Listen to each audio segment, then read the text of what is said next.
Said you wouldn't come back to me. Wouldn't have to try so hard to buy you every moment.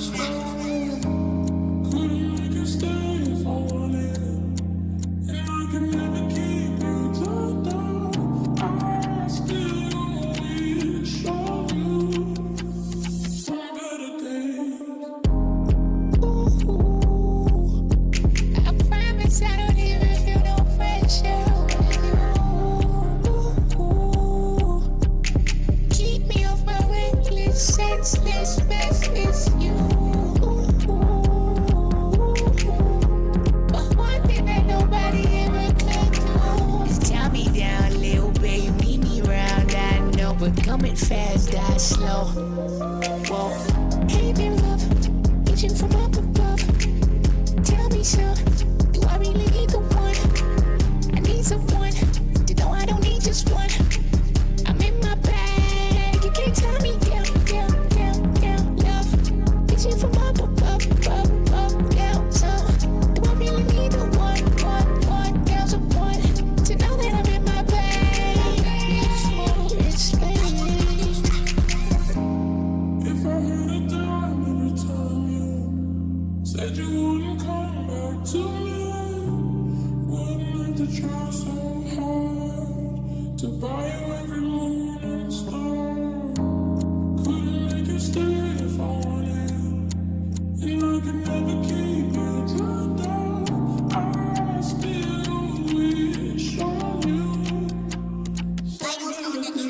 Ooh, I remember you saying to me, I should never be played with. I'm still on my day shift, trying to outgrow these phases. Everything we said, girl, we said when we was naked. Cross my heart, hope to die. I promise I'm faithful. Your love and some rainbows, but tie me down, you can't though. Tie me down, you can't. No. Hey, been love, reaching from up above. Tell me so, do I really need the one? I need someone to know I don't need.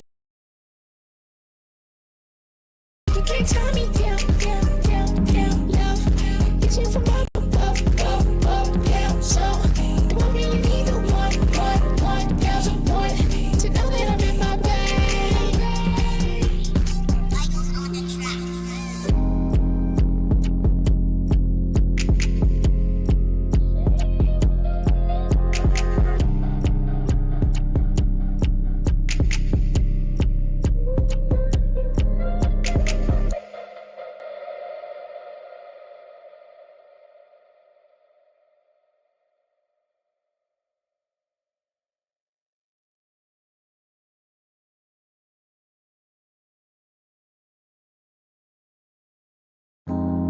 If I had a dime every time you said you wouldn't come back to me, wouldn't have to try so hard to buy you every moment. Couldn't make you stay if I wanted, and I could never keep you tied down. I still wish on you some better days. I promise I don't even feel no pressure with you. Keep me off my reckless, senseless mess. It's you.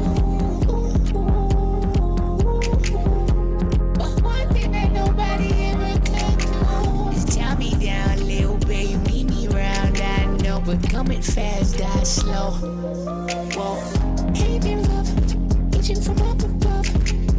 Tell me so, do I really need the one? I need someone to know I don't need just one. I'm in my bag, you can't tie me down, down, down, down. Love, reaching from up above, up, up, down. So, do I really need the one, one, one, down someone to know that I'm in my bag? It's If I had a dime every time you said you wouldn't come back to me, wouldn't have to try so hard to buy you every moon and star. Couldn't make you stay if I wanted, never keep you turned down. I still wish on you. Ooh, I remember you saying to me, I should never be played with. I'm still on my day shift, trying to outgrow these phases. Everything we said, girl, we said when we was naked. Cross my heart, hope to die. I promise I'm faithful. Your love and some rainbows, but tie me down, you can't though. Tie me down, you can't. No. Hey, been love, reaching from up above. Tell me so, do I really need the one? I need someone to know I don't need just one. I'm in my bag, you can't tie me down, down, down, down. Love, reaching from up above, down. So, do I really need the one, there's a one to know that I'm in my bag.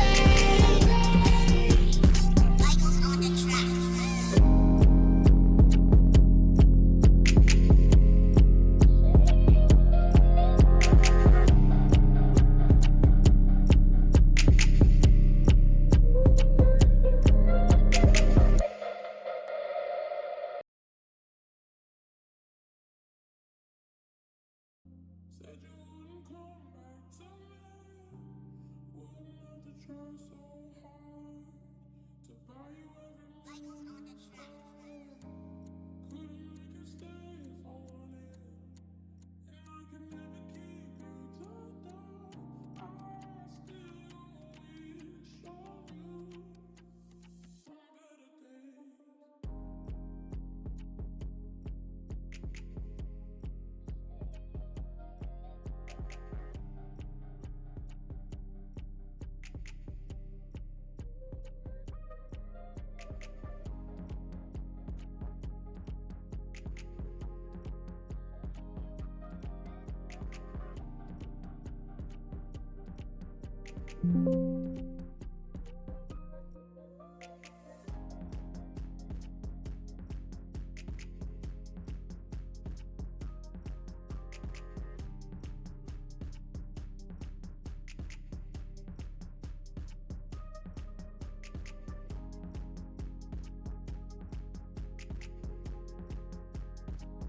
Oh, my bad. My bad. What's my manners? AWAD shit. AWAD in the building. First thing first, you feel what I'm saying? Office hours though. So, y'all know what time it is. Office hours right now. You know, busy with an upload. Chopping some shit up. Feel me? Hope y'all good. Hope y'all rested. Hope y'all eat. All that. And right now, this is a segment for those who care about what the fuck I'm doing right now. So, office hours, man. Don't disturb me. Matter of fact, let me back up from you a little bit, just a little bit. Feel me? I think that's better. How that make you feel? How that make you feel? I bet.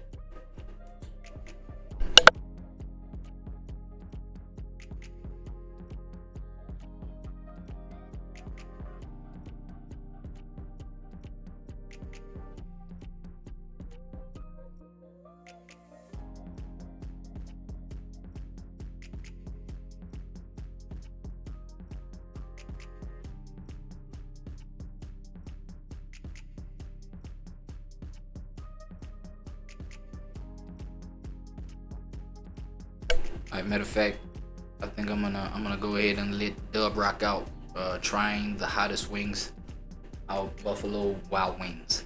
Right? These niggas, I told you, Dub shit be like slapping harder than his live shit. You know what I'm saying? His vlog shit be slapping harder than his live shit. Pause. But yeah, man. So y'all caught me at that kind of timing right now. Wanted to check this one out. Well, it's a bit dated. But the thing is with Dub vlogs, right? They kind of timeless. Like if you ask me, Dub vlogs are timeless. They more timeless than like his live shit. Timeless in the sense that you can enjoy one like probably like 5 months from now, right? A year from now type shit. Swear to God, bro. Like when I excuse me, when I first bumped into Woo Wop actually, and you know what I'm saying, knowing that Dub is a father, I think Woo Wop was like 4 years old, right? That was the first time I bumped into dub shit. But when I had first learned about the mukbang that went viral, right, with Woo Wop, the Panda Express, the infamous or famous Panda Express mukbang, depending on which angle you look at it, right, infamous or famous. But I saw that one 2 years after it had dropped, right? And I was so engaged in it. I saw DDG there, like, you feel me? I saw it was him, Moo, and Woo Wop, right? Doing this little mukbang Panda Express type shit. And that was like 2 years after it had dropped. So literally, like, in that sense, it's timeless in terms of the entertainment. It's not really about, like, I feel like, okay, in terms of how I consume dub, pause, right? My bad, y'all. I just had, you know, some coffee, so speech is kind of like trippy, but it's fast, so, you know what I'm saying? Y'all gonna have to bear with me. Yeah, with dub, bro, it's not about, like, it's not about, like, what they talk about necessarily, right? It's not about what they talk about, the details and whatever. The nigga be capping, nigga be, you know, talking facts, and nigga be talking shit, and nigga be talking rough, talking crazy. It is what it is. But just like the entertainment, right? It's like you're there kicking it with them. And you know what I'm saying? So, and it's only a few people I feel like that can make vlog type content timeless. You feel what I'm saying? So I said all that to say this one, 4 months old as it is, bro. I literally felt like tapping in, right? Let's see what they got going on. Win a free t-shirt, 10 blazing wings, 5 minutes to crush, 2 minutes or less wins are free. Wings are free. I know how to read. So I'm gonna try to win this shirt, right? So I do got one of my fattest homies now, my remaining fat homie. Yeah, I'm saying we got Kelly. Kelly, you can eat 10 wings in 2 minutes, right? Like the full wing or the... A nigga banging. I watched Kelly eat 24 pieces of sushi, bro, in under 5 minutes. I don't know why you were trying to do that, bro. But you did.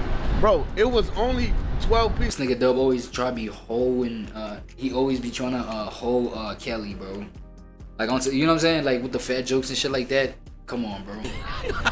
But I guess that's what's best about, like, having a fat friend, as, you know what I'm saying? Your obese friend. You feel what I'm saying? Like, it's cute that way. I fuck with it like that. Because imagine if somebody skinny went at Kelly like that, or if somebody skinny went at Dub like that. It's a different type of temperature. It's a different type of mood. You know what I'm saying? He ain't laughing back. You feel me? Bro, I was starving. He choke slamming niggas to the ground. On me, I was starving, bro. I needed to eat, bro. Like, I was hungry, bro. You on the balls and meat part. What are you talking about? Nigga, sushi. You just said you still needed to eat no matter what. Balls, no matter what it is, nigga, you gotta eat. Anyway, get it, listen, boy. I think. Alright, anyways, y'all, I'm just gonna let them rock out in the background though. So y'all gonna hear the audio while I continue with office hour, you know what I'm saying? Uploading my shit and all that. Don't touch my tongue, I'm good. Like, I'm not really too much, pause on this whole thing I'm finna say. I'm not too much worried about my throat. I'm more worried about my tongue. Like, my tongue be hot, not my throat. So, do y'all think you can do the beat the blazing challenge? Sure. Anything with food when I'm hungry, I really get it done. That's what I'm saying. You got me. I probably eat like 4. No, I think I just ate 2. I'm saying, what do the... I think it's 10 wings. You don't have to beat it at a certain time. We can eat it as long as we want. We just gotta beat it. Think of it as if, listen, let me tell you. If I don't win, I gotta move back to Pontiac and go work at Comcast for 11 hours a day. If you don't win, no more burgers. Damn. If you don't win, I gotta see my baby mama every day. Oh, damn. That's what I'm finna do. Yeah. Hey, if I don't beat this, I gotta see my baby I mama. get. Hey, I gotta get. Hey, that's. I'm finna eat 50 of these bitches. Shit. What's your? You gotta say that. That's what you gotta say in your head. Like, say something in your head to beat it. Shit, if I don't win, I gotta go vegetarian. Damn. You know you don't want to do that. Yeah, that's savage. My for shit, Kelly. I say. Not for Kelly, I gotta move bro. back to Pontiac, work back to Comcast, 11 hours a day, making nothing, and go back to doing bad. I don't know, cause I gotta beat this shit. It's just heat, a little bit of heat. You know what I'm saying? I feel it. Ain't nothing wrong with a little bit of heat. A little bit of heat. A little bit of heat on the meat, ain't nothing wrong with it. Wait, you burning? Ain't no heat on my meat. Hey, mine. Hey, my younger meat had heat, but not this. Not my older meat. That's all they give me. That's all I need. Slap. Pretty sure we can knock this out. Pretty sure. Now I know I can eat 4, but 10, 3 minutes. No, I cannot. Wait, if there's a time limit, I don't right know. there. Look, it's on there. There's a time limit too? We can do it in 2 minutes. We with a t-shirt. Yeah, and it's free. Free t-shirt. And the meal free. Oh, the meal's free. If we can finish it in 2 minutes. I'm not about 2. Yeah, I'm not about 2 minutes. Yeah, it's right there. Look, it's right there. I'm gonna knock that shit off. I bet that shit like $30 though. They try to like boost the price up and shit. Of course. Got a nigga thinking You're gonna eat it for free and then bow. Is it please seat It's gonna yourself? Or explode. Taste. is it please seat yourself? No. Can't be.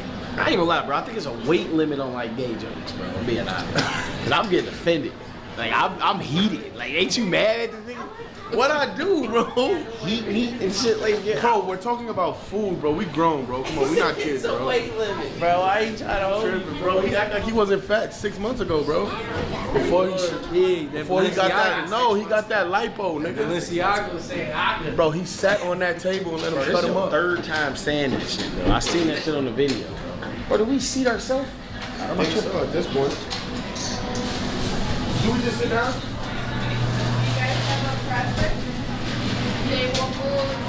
A bunch of shit at night. I don't know why. Like I don't. That's my main problem. So how about Read challenges. You guys What want the to hell? just gonna read this and sign these for me too. Whoever's doing them. Wait, And then I'll come back and get these from you guys. Okay? It's a thick piece of paper. I gotta call Dimitri. At Buffalo Wild. Warning, this is not a drill. This sauce is extremely hot. It contains some of the hottest pepper on earth. There's a reason they call it Reaper. Nigga, this don't say Reaper, nigga, it say blazing. The challenge should you choose to accept should be. I got $10 right now if you don't mess up a word. Go ahead, or pause or nothing. You gotta This start at the top. this sauce is extremely hot and Oh, you? Oh, thank you. this sauce is extremely hot and contains some of the hottest peppers on earth. There's a reason they call it Reaper. This challenge, should you choose to accept it, should be participated in at your own risk. If you have skin or digestive system, health risk, or a general lack of courage, and you think participating could jeopardize your health and well-being and pride, please do not attempt. should you choose to accept it? Is this Mission Impossible? Bro, I ate a foot-long hot dog with bacon, pulled pork, chicken, and I threw up. I ain't gonna lie, but this should be easy. I don't give a damn what they say, bro. Yes, yes, yes. I'm not reading nothing. There are any physical conditions that may imply restrictions to participate in They got us. Oh, it says sign. I'm signing my life away to eat some wings, y'all. Don't even make no sense. I further acknowledge to agree that participating in the event, I clarify that to the best of my knowledge, personality, and the past 14 days, I do not have COVID. Okay. I acknowledge my participating in the event for activity. Making sure that shit ain't say healed. It's dangerous, serious. I don't know what you signed at Moo House, nigga. Risk caused by my own actions and their actions. I accept and assume all such risks. You up as a wizard, bro. So as soon as you You can even take it. Oh shit, it's on. Oh, It is these hot. niggas gobbling it up. it's definitely hot. Of course it's hot. Damn. Oh my god. Oh, look at the Oh my guys. god. Oh, shit, look at that. Alright, Deja so going crazy. I gotta eat like this. Woo, Derek. Derek is really struggling. What the fuck? Oh no. Man, come on. Oh. Yo, Derek is really going cool. What? Come on. I gotta eat like this. Bro, you got me. What's this nigga doing? What? I can't even talk. Look at what this nigga's doing. Man, come on, bro. No, hell no. You can't tap out now. What the hell is this nigga Kelly doing? Get one more week. Look at that. Oh.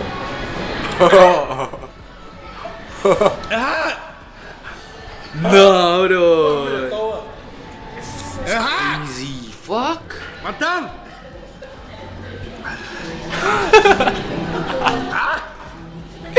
Yo, what's going on, bro? Yo. Look at that. Yo. What? And I hate how like Dub keeps doing this to himself, bro. He keeps doing this, and he's gonna be talking about I'll never fucking try another one ever again. Look at this, grown at. Look at this, gobbling it up. I eat another. How long has it been?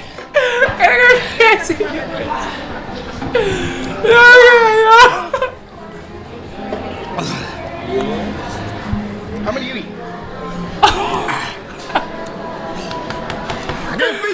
Well, no, yo, let me get back to my shit, man. This is crazy. What? Let me get back to my office work, bro, before I get late. Bro, look at this. Oh!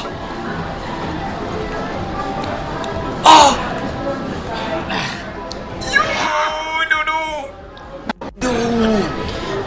What? And they doing that looking at each other, dog. That nigga bouncing on the thing.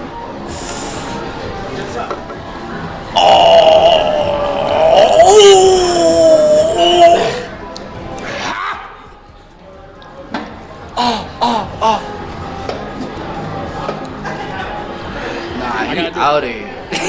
He out of here. It's over with here. What the fuck is going on here? My ear.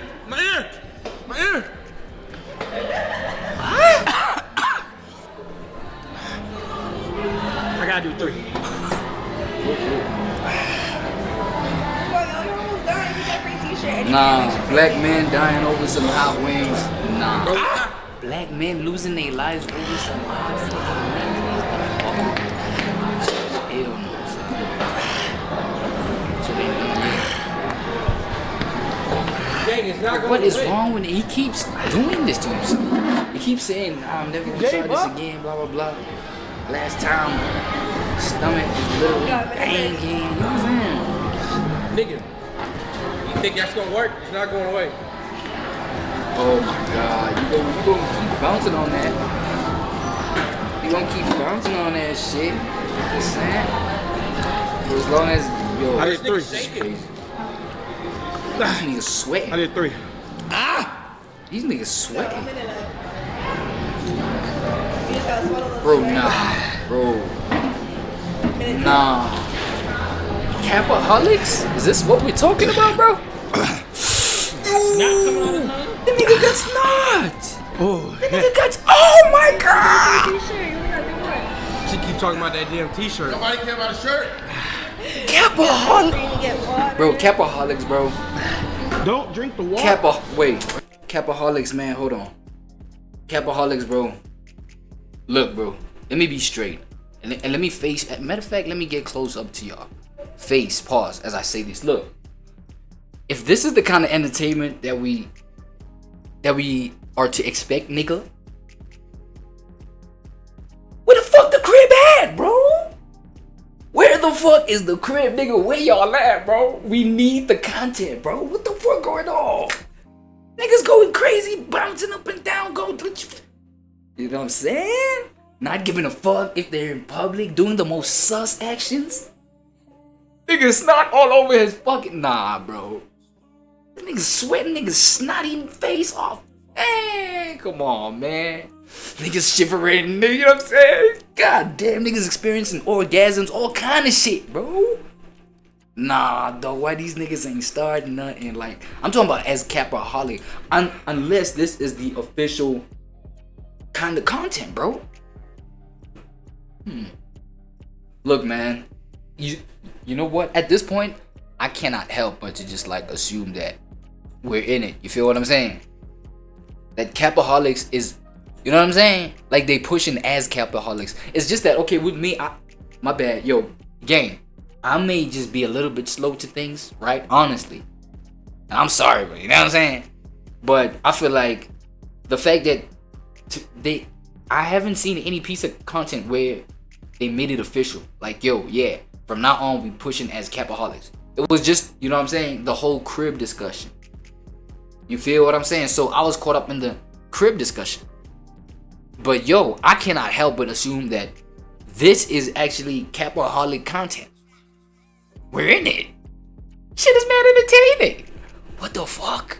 We got all kind of TOS activity, all kind of, you know what I'm saying? I don't know though.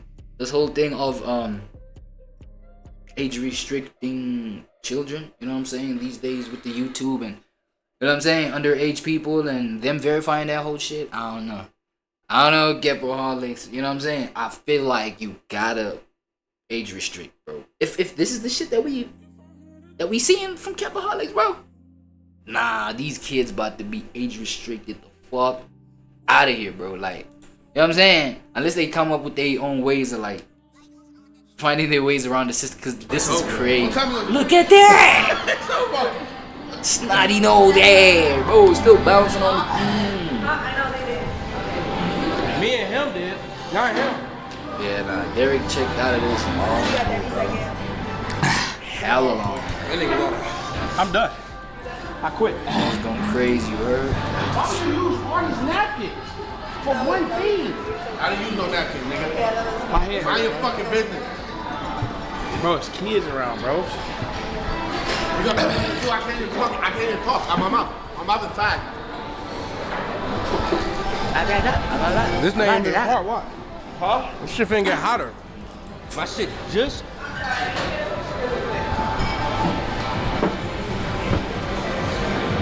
Thank you. Wait, what's these photos for? Using your likeness, nigga. You right? Oh, I feel if I can pass out. I need some food. That nigga said I need some food. And some bread. I feel like I'm gonna pass out. Hey, you only ate one? I ate 1.5. Alright, 3 and a piece.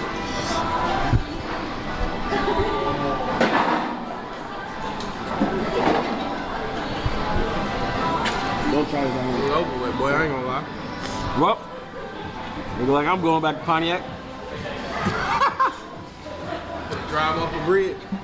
You drive off a bridge, but I haven't. Like, puffing my mouth feel hot. That nigga tongue swollen. He got swollen tongue.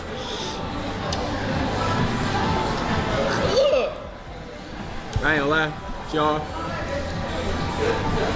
How are you this calm right now? It's just my lips. Yeah, that's how they go. He's gonna do it. Very bad. How much is it? Just this Yeah, thing? hold on. I think that dog. Oh God. He's still bouncing up and This down. little nigga's gonna go away, bro. Damn, That's this it, bro. one's I'm crazy. still feeling it. And y'all ate way more than me. You know what I'm gonna do? WWW. Wait, are you taking these to the crib? No, we still gotta do a thumbnail. What the fuck they gonna do with these Well, at I'm the gonna put crib? these in my refrigerator, and I'm gonna let my brother eat them on accident. Since niggas like to eat my food. That's fucked up. I ain't gonna lie. That would be a W prank. I ain't gonna lie. $67 to fail.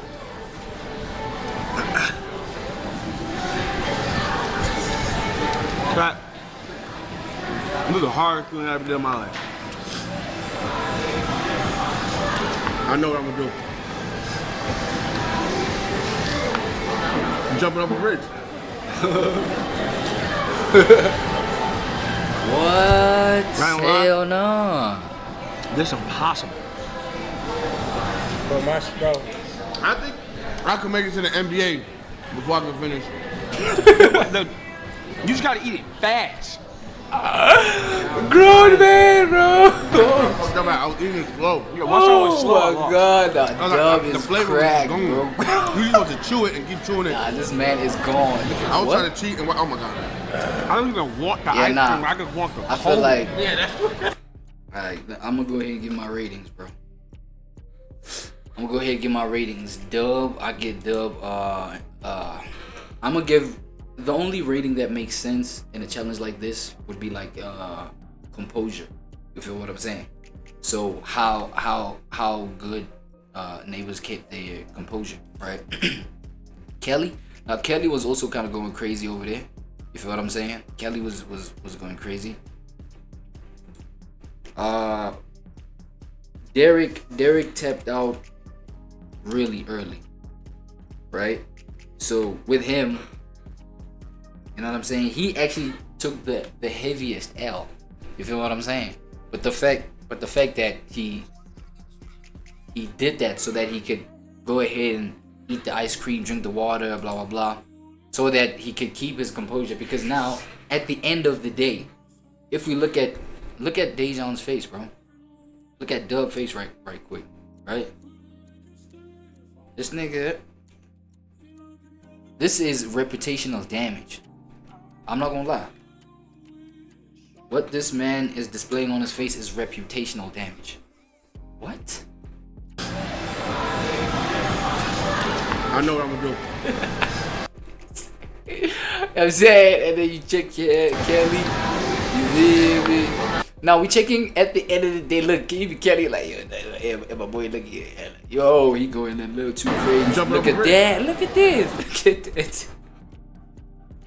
Alright, let me not linger a lot on this matter. You feel me? So, but then the difference that Derek don't look like this. You feel what I'm saying? So in terms of execution, Derek's last place. Definitely, Derek last place. I was busy chopping up, you know what I'm saying, my shit right here so that I can do the little TikTok upload, right? So I didn't really see how they were digging in. I just saw the fact that, you know what I'm saying, Derek was already out, already drinking his ice creams and all of that. Like, okay, cool. So he gets an L. You know what I'm saying? Derek obviously gets a 1 out of 10 for that, for execution. I think I'm gonna go according to plates. Let me scope niggas' plates though. Right, okay. That's good enough, right? Maybe. Wait. Okay, y'all ain't gonna see this clearly, but I'm just gonna zoom in so that I try to give you what's really going on.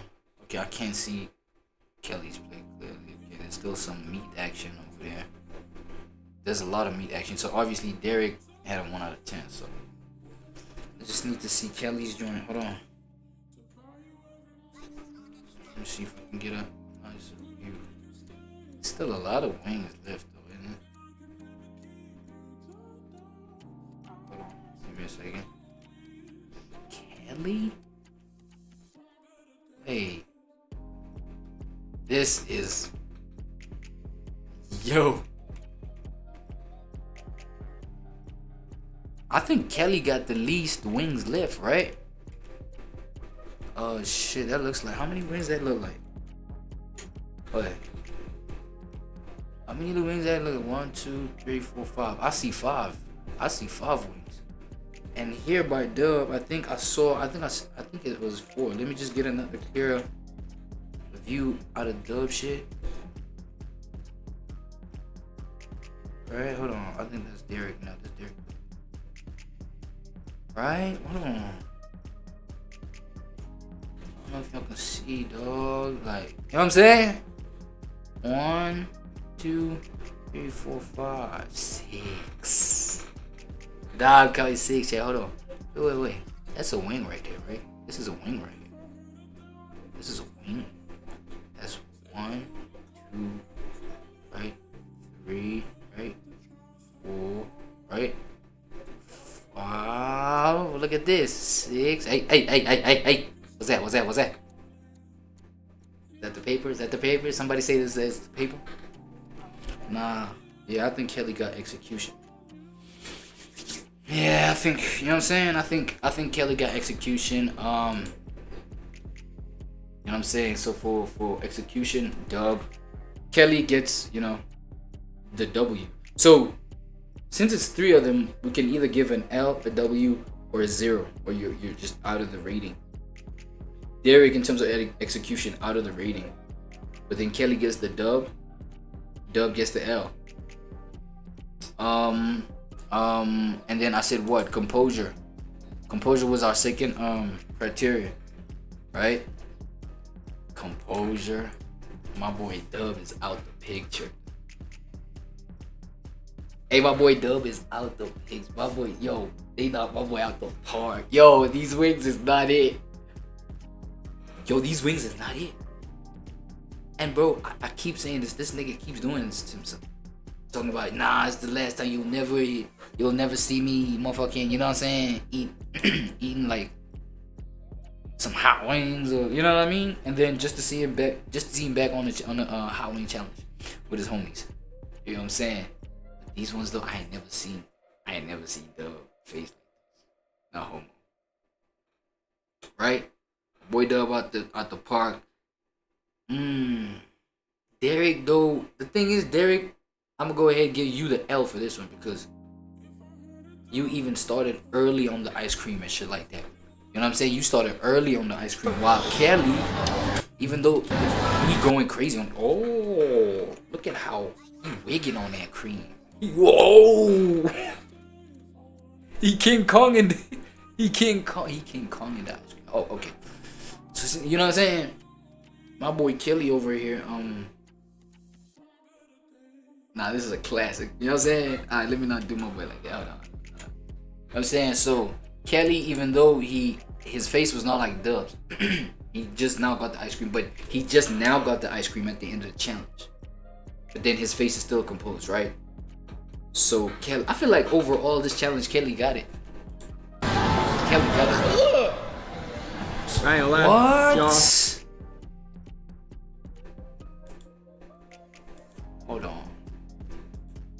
Hold on, guys.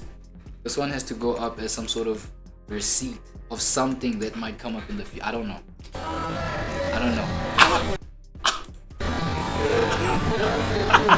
How you just calm right now?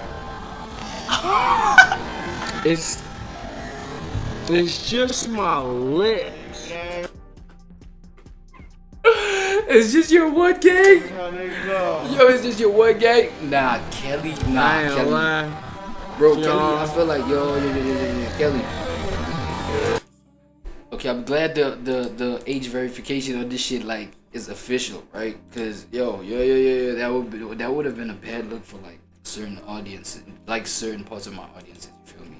I still got, like, some kid-friendly shit that be getting the youngins, like, back at my shit. You know what I'm saying? Some fun shit, really, because you feel me? I feel like, man, you know what I'm saying? You know the whole cliche saying, nah, I'm young at heart, blah, blah, but really, like, it's really like that with me. So I had, like, a bunch of kids coming back. I don't know now, unless I do set my age thing, right? My age restriction thing to, like, kids, right? Because I do got content where that's fit for that. You know what I'm saying? So, but now I guess it's easier. So, yeah, y'all can go crazy with the whole TOS stunts. If you, I ain't gonna lie, it's entertaining though. W-Caporaholics. You know what? Let me just finish this off. This is the last post. Bad job. The thing is, yo, my audio, the audio on my previous stream, yo, it got fucked up real bad. So, you know what I'm saying? I couldn't really upload the YouTube joint, so I'm doing the TikTok pieces from shit that I did before that one. So it's just shit on TikTok because the latest shit I put on my YouTube, right? You know what I mean? And then, you know, whenever I got time, I throw some of the joints that I cut up. I throw some of those on the talk, on the tick, the talk, tick tock, tick tock, tick. Come on, bro, open that shit up.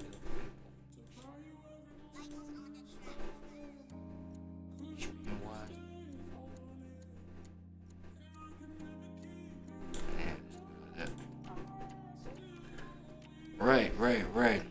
You know what? While that does this thing over there, let's get into some AWAD shit, shall we? You know what I'm saying?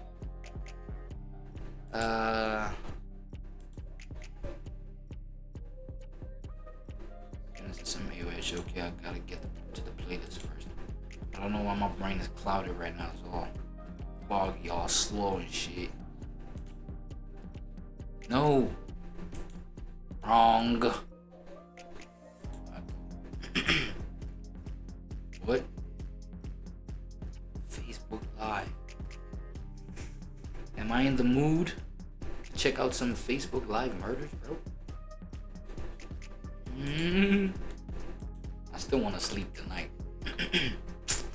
But fuck it, it's my boy Mac Moolah, bro. Anything my boy whip out.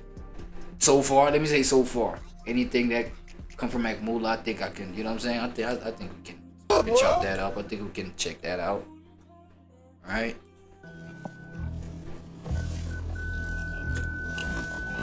Oh shit, I forgot. Damn.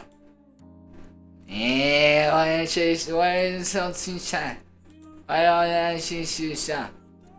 y'all ain't saying that, man?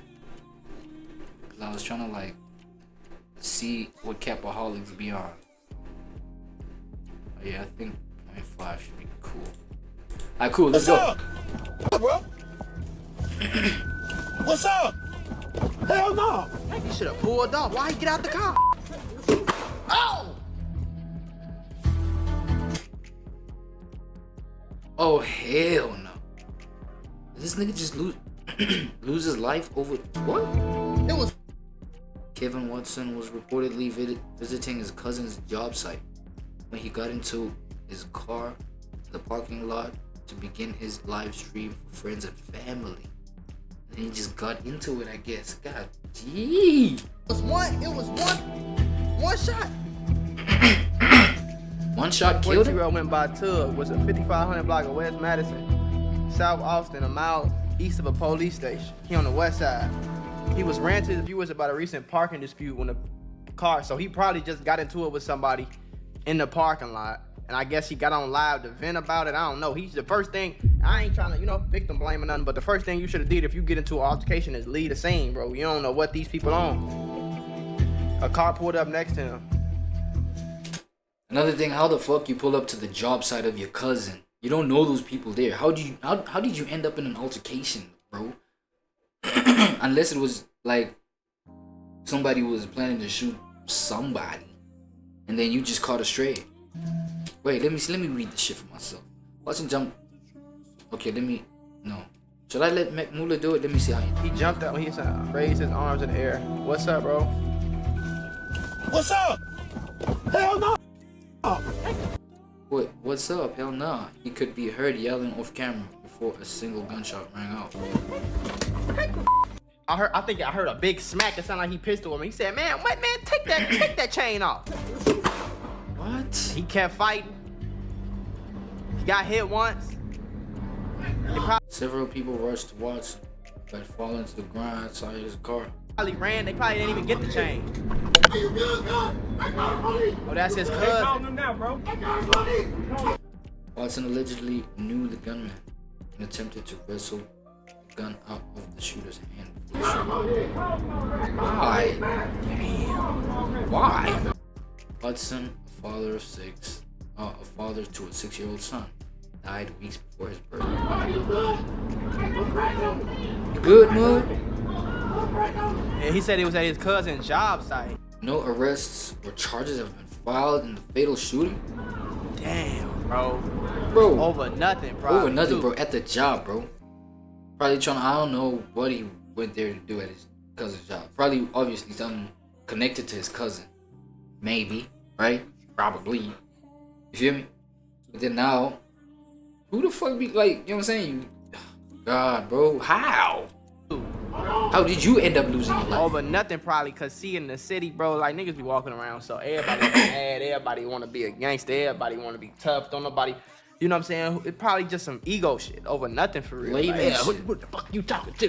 Who the fuck you talking to like that? Yeah, all right. Ego battles, bro. And then that shit it would build up and somebody end up dying over nothing. That's crazy though. Who the fuck yelling like that over there though? There's probably people that are trying to like probably save his life. That's crazy though. And that was live too. Over 200 people have been killed in shootings across Chicago in 2025. Chicago is, and I think I covered this from like previous live stream windows. Like Chicago, like the reputation is scary, bro. 200 people in 2025 in August. That's actually not. And I know my boy Mac from Chicago. I think is it Chicago, and like moved out to Miami. Like if I'm not mistaken, I don't know. These y'all niggas keep moving, bro. I don't know why y'all. Bro, young cats need to like. I feel like the settling down energy. I don't know, bro. Young nigga. I don't know why I keep saying y'all and young niggas. Like I ain't probably part of that generation, but it's like I don't know why it's hard for other parts of my generation to just like sit still, bro. You know what I'm saying? Nah, but another thing though is like obviously if your hood is as crazy as what Chicago got going on at times, you know what I'm saying? I'm not saying that's all there is to Chicago. Probably some beautiful things, obviously. There's there's demonic dark sides to every like town, city, area of the fucking world type shit, right? But Chicago has just like been coming out in terms of public, in terms of Chicago's PR. It's been just like, you know what I'm saying, with the drill shit and the drill culture, especially from the drill music type shit. Yeah, the reputation has taken a knock, bro. I ain't gonna lie. So I understand in that sense, like niggas not wanting to like chill in their own hoods. You feel what I'm saying? So hey, man, I get it. To each their own. I'm just saying. Let's get the full story though, cause I don't know what's going on. Family Tugs Mulawasa. Shout out to the family Chicago, TV, man. Illinois. He's a dad. He like to go out. He do promoting, and he often voices his opinion via Facebook Live. Okay. Now I noticed where he unfortunately lost his life is where he often hang, and as we mentioned, going live and letting people know your hangout spot is a huge no-no. A couple months ago, he went to Facebook and said, I don't care who you is. I'm in a gas station on Madison and Cicero, and then Shorty said, "Who made your chain?" I tell him he lost, right? Then he asks how much. I give him the price, he leave out, come in with 2 more of his homies, and tell them what I told him. Now they standing around looking, trying to see who gonna make the move. I'm just standing there like a dummy, hoping my haircut decent enough for the Chicago mugshot page. Cause I know y'all be riding Memphis. Finish him. No, man, just leave me alone. I promise this shit will never end the way an MF think. This ain't sugar, it's salt. Good night. And ironically enough, that's the same chain. That's the allegedly same he had chain. on while he was on live. Whoa. Let me tell y'all something. The same chain he lost his life in? Chicago is not the place to be riding around with jewelry and watches and buzz downs and diamonds and all that. I promise. Yeah, I know that's right. Like now I know that's right. Like god damn. Get to Chicago, you tuck all your shit. It's not LA. It's not Miami. Nigga, fuck, it's just a wristband. You tuck that shit. It's not New York. It ain't Houston. It ain't none of that.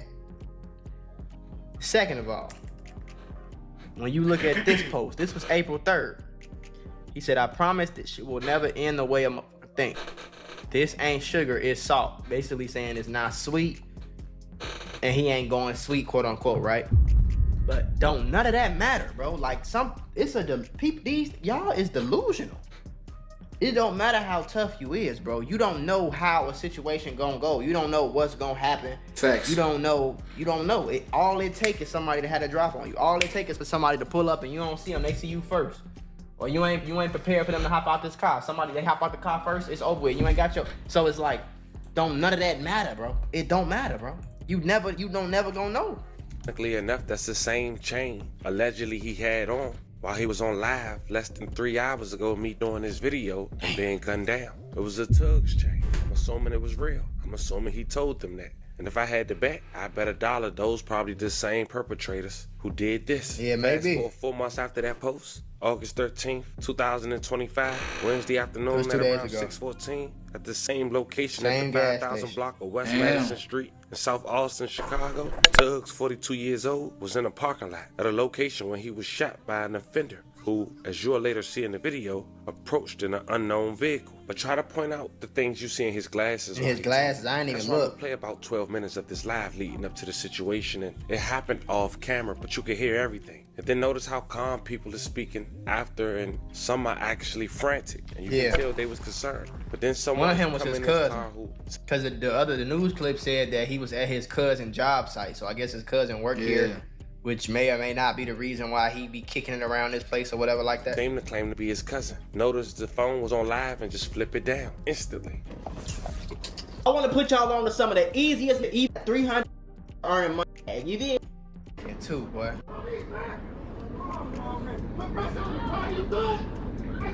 Whoa. He panicking too, boy. They just shot him. I can only imagine. He sounded like he was probably in the. Is that him yelling? Inside somewhere. He heard something come out. Like, what? Whoa. Dang, bro, it's sad. What are they saying? What? He like, cuz. Oh. He probably, and the crazy part about it, bro, he did all that, killed them. 9 times out of 10, it don't even seem like he got the chain. Cause it seemed like the dude hopped out swinging or trying to fight back or something. I ain't gonna lie, bro. Motherfucker get out with a gun. Give they the chain, the watch, the chain, the earrings. Give them the chain, bro. I ain't gonna lie. Yeah, cause now you're losing your life over not really something really dumb, something really retarded. Like, this is a retarded reason to literally lose your life on camera. Probably like thousands of people watching this shit. I'm not gonna lie to you, bro. You get you some insurance on the jury. You see what I'm saying? They pay you a few dollars a month. They take the chain, you get it back. You see what I'm saying? Go file a police report, get your chain back, or you get the money back. Easy work. It's not even that difficult. Or you'll get most of your money back. Some cases, whatever the case is. But I don't listen, bro. I'm telling everybody watching this video, you listening to me? Let me tell y'all, do not die over no jury. No jury, no phone. It's not worth it. No dignity, because you don't want to get robbed on live. Fuck all that. Do not die over that shit. I'm telling you, bro, it's not worth it, bro. And then they killing over it, they probably ain't even get the chain.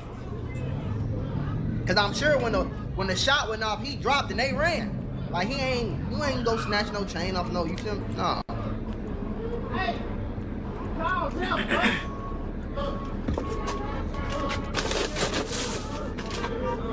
No, nobody touched nothing over here. Hey! This my blood cousin, fuck. I got him. I'm trying to find the key because this bitch a lock. And this shit ain't. Huh? You said this my blood cousin. That's what I'm finna see. I'm thinking he was still alive at this moment, right?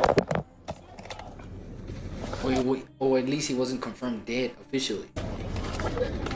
Bro! He should have got in the car. I guess they trying to find the key. He might have passed out at this point. What smoke? He said, nah, boy, it's smoke. Yeah, I ain't gonna lie. It's gonna be a real problem. What? What's still going on, though? Somebody telling him wake up. What? This is creepy, man.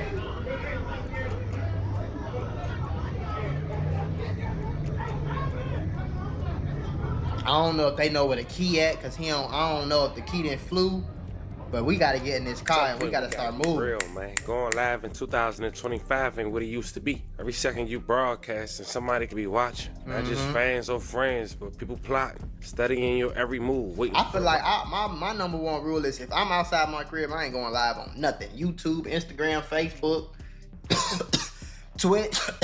I'm not going live. Yeah, no, I feel it. But you know what I'm saying? Like, doing what you gotta do, I feel like there's ways, you feel me, around some shit. Like, with this live shit, I never understood why sharing your location, why that had to be a thing at all, bro. You know what I'm saying? I guess, with the whole Instagram craze, especially when Instagram was still, like, fresh in, you know what I'm saying? Like, people were still, like, going crazy over showing other people what they got going on, you know what I'm saying? Since we all know that's what the gram stands for and shit like that. But right now, that shit is so dangerous. It has proven to be so dangerous in many cases. So I feel like do what you gotta do, but like don't share like your location or anything like that. And also, I feel like people, you know what I'm saying? Like people like the geeks of this whole software thing or whatever can probably trace VPNs, right? I don't know. Let me see. Quickly research that. Can you trace?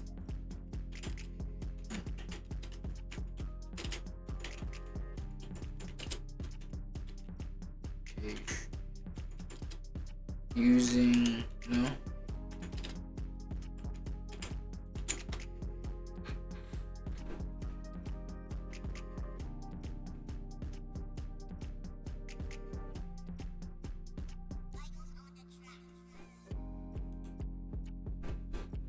Okay, I guess not. Using a VPN does not directly trace someone's location. Instead, it encrypts the data and hides the IP address, making it difficult. Okay, cool. So I guess with a VPN, niggas is safe, right?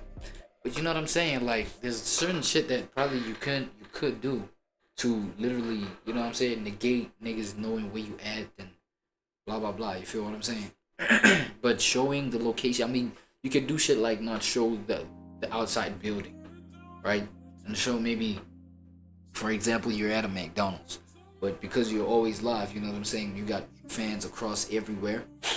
Only the fans that are in McDonald's that happen to catch you at that McDonald's. For example, this is an example, right? Instead of like showing the McDonald's from outside and showing the neighboring, you know what I'm saying, like the whole environment, the neighboring buildings around that building and all that. Of course, people that are around there that are tapped into your shit, that, you know what I'm saying, wanna come do some funny shit, they'll spot you, bro. They'll see where you're at.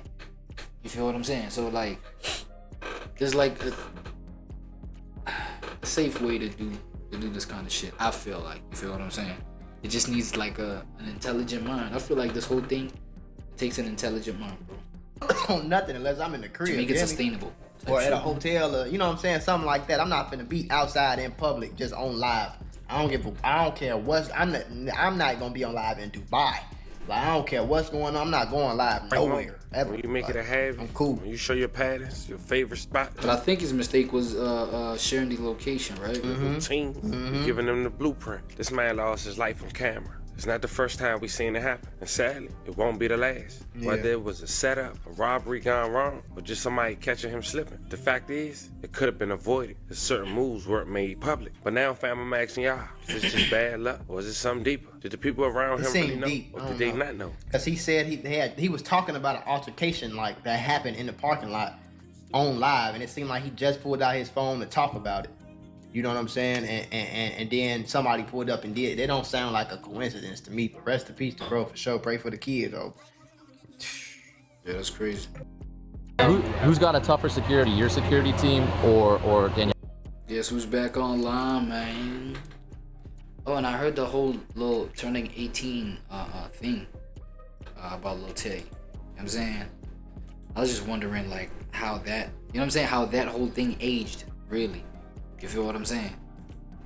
So now we got Gus Quentin with the truth about Lil Tay's situation. This was dropped 2 days ago. Should be interesting, right? Let's see. Yeah, we're goldies. You don't need to ask Who's got a tougher security, your security team or Danielle Bergoldi's? You don't need to ask dumbass questions. Can I ask you a question? Sure, go ahead.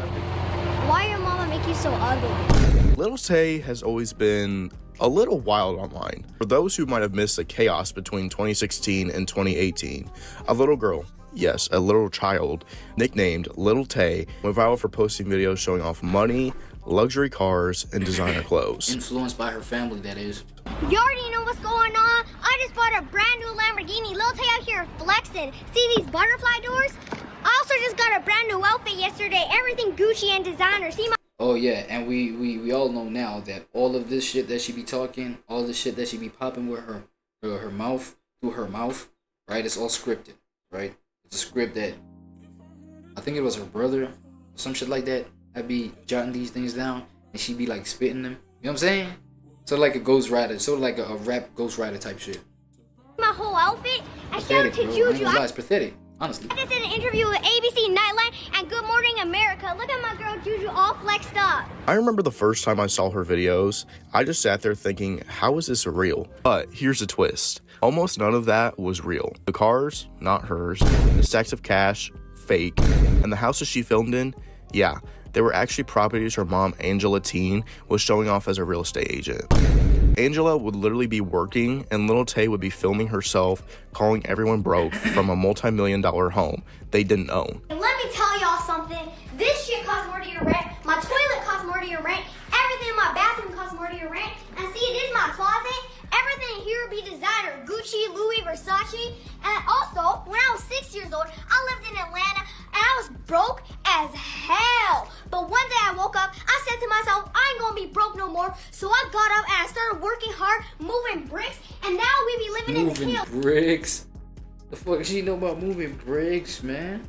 See that view? Y'all don't have that view. And I be holding your mama's rent. The whole thing was carefully orchestrated by her brother, Jason Teen, was reportedly the one feeding her lines off camera, encouraging her to go louder, meaner, and more shocking. Bro, wait. Go back and say like, no, you. Yo, I'm not gonna lie though, I feel like these are the kind of family members that like are living vicariously through the youngest one, right? So they live vicariously through her. So basically it's the kind of shit that they had desired to do. You know what I'm saying? The kind of behaviors that they always had the desire to express type shit, but for some reason never could. You feel what I'm saying? So now everything is just projected on the youngest one. You feel what I'm saying? Number one, she the most vulnerable. She the youngest. She doesn't, you know what I mean? She came up not being able to say no. You know what I'm saying? Not developing the backbone to say no, and shit is crazy. Especially, you know what I'm saying? Even if it comes from her own family type shit. So, you feel me? So obviously, number one, it's easy to use her. You understand what I'm saying? And number two, we don't have to like directly feel the consequence of actions that she will be taking, because she will be the face of the actions that we're telling her to take, right? But it's like, you know what I'm saying? The consequence has to be felt by her type shit. I feel like that's what they thought, but I feel like now, bro, come on, bro, it's clear, nigga. Y'all are the freaking mastermind culprits. Like, you know what I'm saying? Retard, some shit. You feel what I'm saying? So it's crazy what y'all on. And that's to the family members of Lil Tay. You feel? I just hope like she gets enough sense to like not carry on this trajectory, dog. You feel what I mean? But I just heard she turned 18, and I'm not sure if the promise that she had made, she kept, right? I don't know. You broke ass bitch. You the OF promise type shit. Still, you out here, out here like with your irrelevant ass. I'm way more irrelevant than you. You're trying to be relevant and you trying to be like. What's this? Mommy, stop! I was filming. Lil Tay be popping on YouTube right now. Ooh, Lil Tay out here. Wait, what did he say again? You still irrelevant, like I said. Yo, this looks and feels ridiculous. I'm not gonna lie. This is so ridiculous. What do I say? Pathetic, bro. I'm a trend maker and you a trend follower. You a Lil. Honestly, watching those behind the scenes clips was kind of unsettling. You realize this isn't just some kid playing That's an understatement to say the least. dress up, it was calculated, and it made her go viral fast. As quickly as she appeared, she just as quickly disappeared.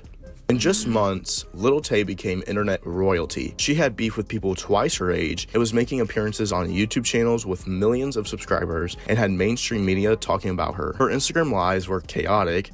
One minute she was screaming at haters, and the next she was flexing fake cash. Celebrities like Jake Paul, Logan Paul, and basically everybody on YouTube was watching this happen. But the bigger she got, the more cracks started to show. People began to asking the obvious question, where are her parents? So, like Bad Baby, they're all exactly that, and that was my whole point. Is the cracks started to show. They started to just be super clear. And we just saw like, nah, bro, these are like grown ass people trying to live vicariously through this little girl right here. Going on OnlyFans as soon as they turn 18, and nobody's questioning their parents. Everybody's blaming the men. Nobody's questioning their community. Nobody's talking about the Italian community for Bad Baby, and nobody's talking about the Asian community for Little Tay. Then the hammer dropped. Her mom lost her real estate job. When it came out she was using client properties for Little Tay's videos. That's when the cute internet gimmick started looking a lot like exploitation. By mid-2018, Little Tay was gone. Posts vanished, her social media went quiet, and weird cryptic messages popped up saying that she was in a bad situation. For years, nothing. No updates, no appearances, just rumors. Some said custody battles, others whispered about legal trouble. And then, the most bizarre twist yet, a post of her Instagram in 2023 announcing her death. Fans were devastated, tributes started pouring in. It has been announced that the rapper and influencer Lil Tay, whose real name is Claire, she faked her death? Claire Hope, as well as her brother, have both passed away. Their family shared a statement on Lil Tay's Instagram saying that they are asking for privacy as they grieve the overwhelming loss, as the circumstances surrounding Claire and her brother's passing are still under investigation. Claire was 14 years old. Only for it to come out later that she was alive. What the official explanation was she was hacked. The nerve of these people, bro. How do y'all still give people like this a chance? How, bro? Because you know what I'm saying? I just heard she just came out, like, to fulfill her OnlyFans promise. Like, what? Official one, a publicity stunt, allegedly orchestrated with her brother. And honestly, given everything that we had seen from them before, I wouldn't be shocked if it was all intentional. I remember seeing that and thinking, how you play with death like that? Where do you even go from there? But soon after, Little Tay returned in 2023. It was like nothing had changed, except now she was older. Lil Tay's back. It's been 5 years and y'all still broke. The GO is back. 5 years and I'm still the youngest one out. 5 years and y'all bitches are still broke. So don't take it out on me. Her first posts were pure throwback energy. She would post stuff on Twitter saying, that's cringe as fuck, I ain't gonna lie. Y'all still broke, the GOAT is back. But this time, she also started airing out personal family drama, accusing her dad of mistreating her, making her eat unhealthy, wearing undersized clothes, and living in bad conditions. She even suggested CPS should investigate him. Out of the shower and she wouldn't even put clothes on. And they were always playing these inappropriate movies in front of me, openly in front of me. So that was the norms. Those were the norms in this household. And yeah, man, this right here is just a kid crying out, bro. And I'm guessing it's a lot awkward because now you're at an age where you're realizing you're growing older. You're understanding what the fuck is going on with you. You're understanding the ways in which you're being victimized or who exactly is victimizing you, right? So you're at an age where you're like, God damn, bro, nah, dog, I'm too old not to say shit. I'm too old, like, to be like, you know what I'm saying? I can't say, like, you know what I'm saying? I feel like, number one, she understood that even though they were trying to live vicariously through her, they're trying to make her say all these scripts, you feel me? Like, her brother and her mother, that is. She realized that, nah, that helped her gain this audience that now, if she would cry out, people would, you know what I'm saying? She got ears that are there to listen, are going to listen. You feel what I'm saying? So now it's like, with that realization, it's like she's trying to keep the whole momentum of, you know, ratchet, bad bitch, now type. You know what I'm saying? I don't even know what the fuck they call it. You feel me? That thought, bad bitch thought type attitude. Now she realized she got to keep that up because it did produce the attention back when she was younger than right now. But at the same time, I'm too old to like keep letting the shit that's going on behind the scenes go on still. You feel what I'm saying? So now it's like, but then it does look awkward though because now you're crying. At the same time, you're still that narcissist that like, you know what I'm saying, that your brother is through you.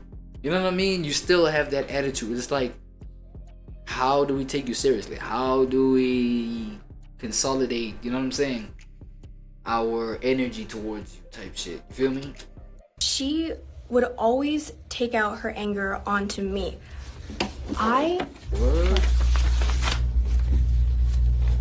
If her son did anything wrong, time she ain't got shit over. Like, what the fuck? What OF promises are being fulfilled here, bro? Ain't nothing but skin and bones over there, bro. Man, these gooners are really... yeah.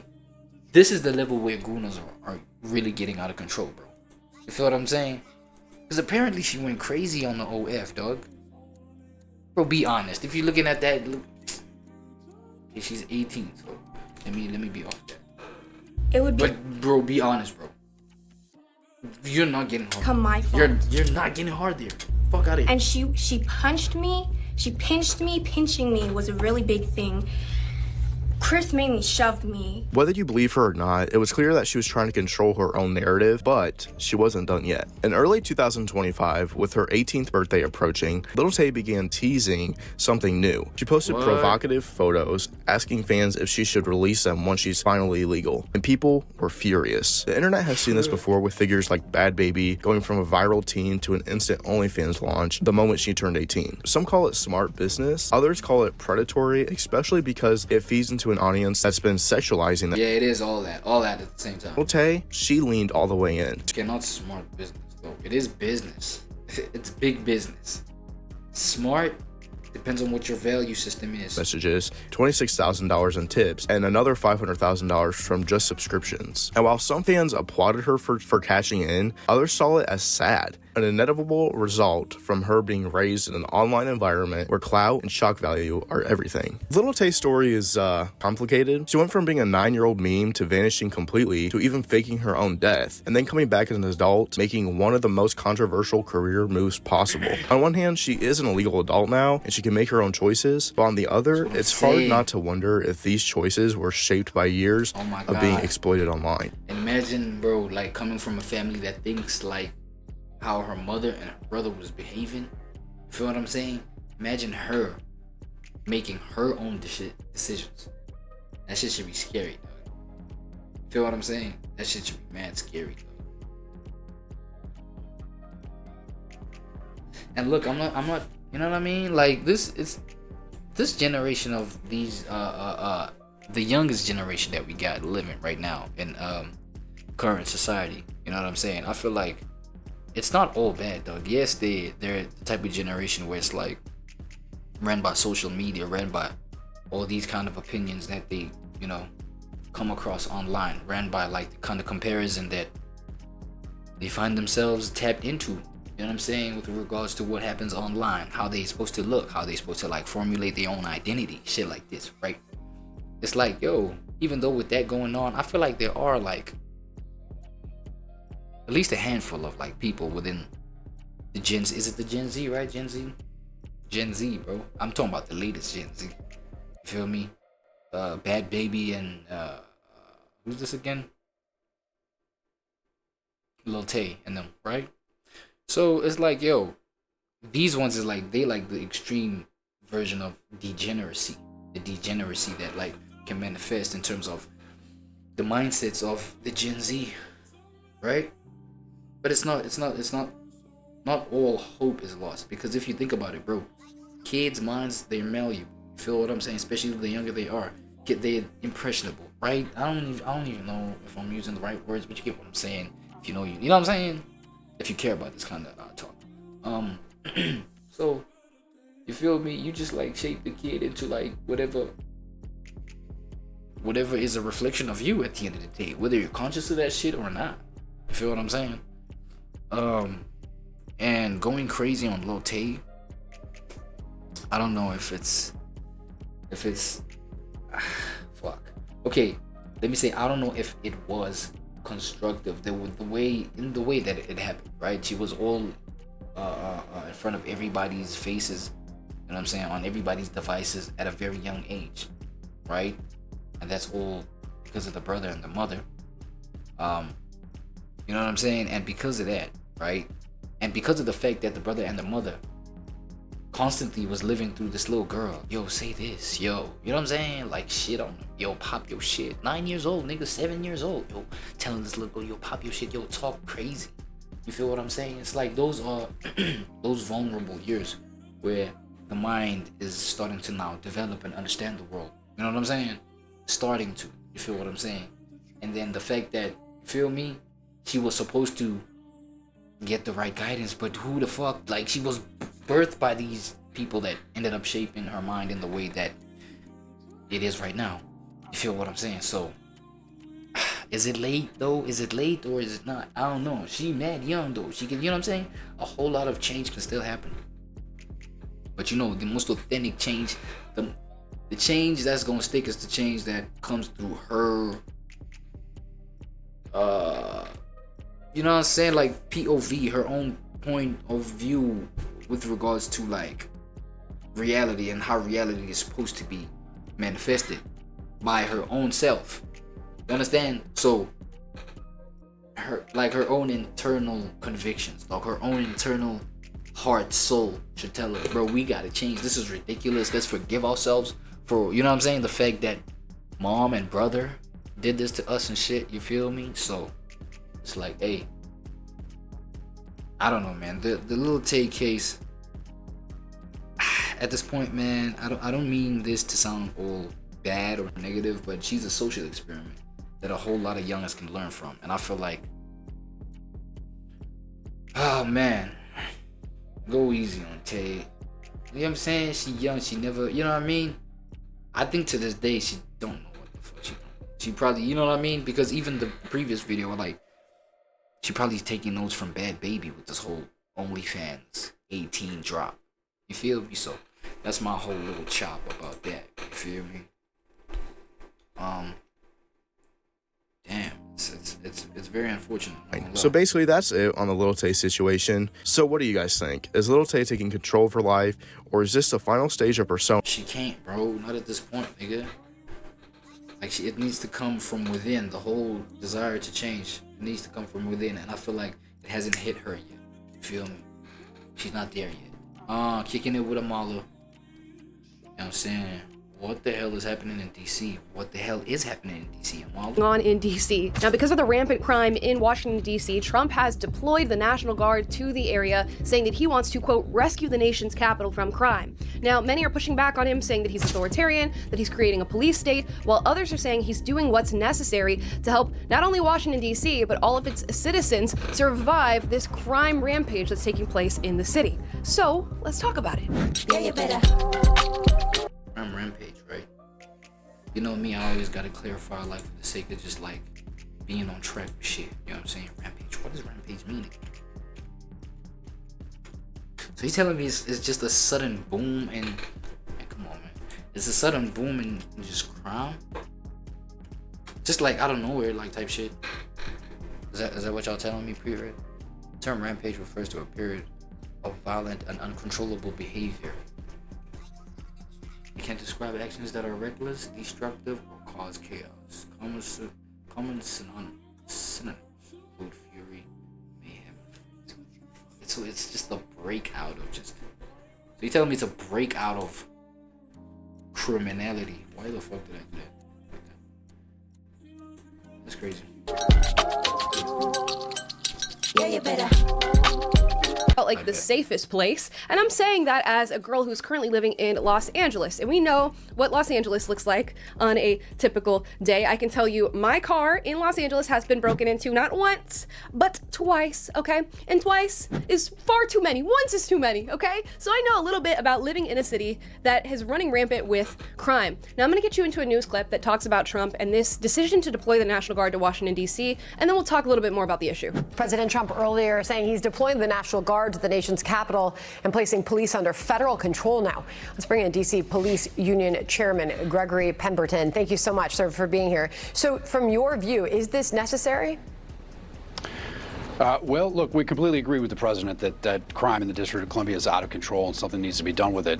We have to go back to how we got here, though. In 2020, the D.C. City Council passed an enormous amount of legislation that handcuffs police officers, exposes them to administrative, civil, and even criminal liability, even when they do their jobs properly.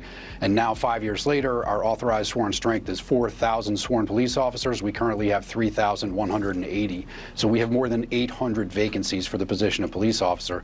And the way the Department Department makes up for that gap is through 2 million hours of mandatory overtime every year. So the fact that we need help from federal law enforcement and maybe even the National Guard, it shouldn't come as a surprise, and we agree with that. I think one of the issues here, though, is that we all know that's going to be temporary. So in order to fix this problem and make sure that it doesn't ebb and flow and that the feds come in and we lower crime and then they leave and we're left holding the bag, it's very important that people know that there is underlying legislation. All right, so before we get into, you know what I'm saying, anything further, I feel like, you know what I'm saying, crime is a problem in a lot of places, right? Crime has been a problem in a lot of places. So I feel like why double, unless I'm missing some shit, why double down on, you know what I'm saying, this right here? Unless, you know what I mean? There's some agenda where it's like deploying a whole lot more to make DC look a certain way or feel a certain way, because to say like, or I don't know, man, sudden rampage in crime in DC. Wait, let me check that out.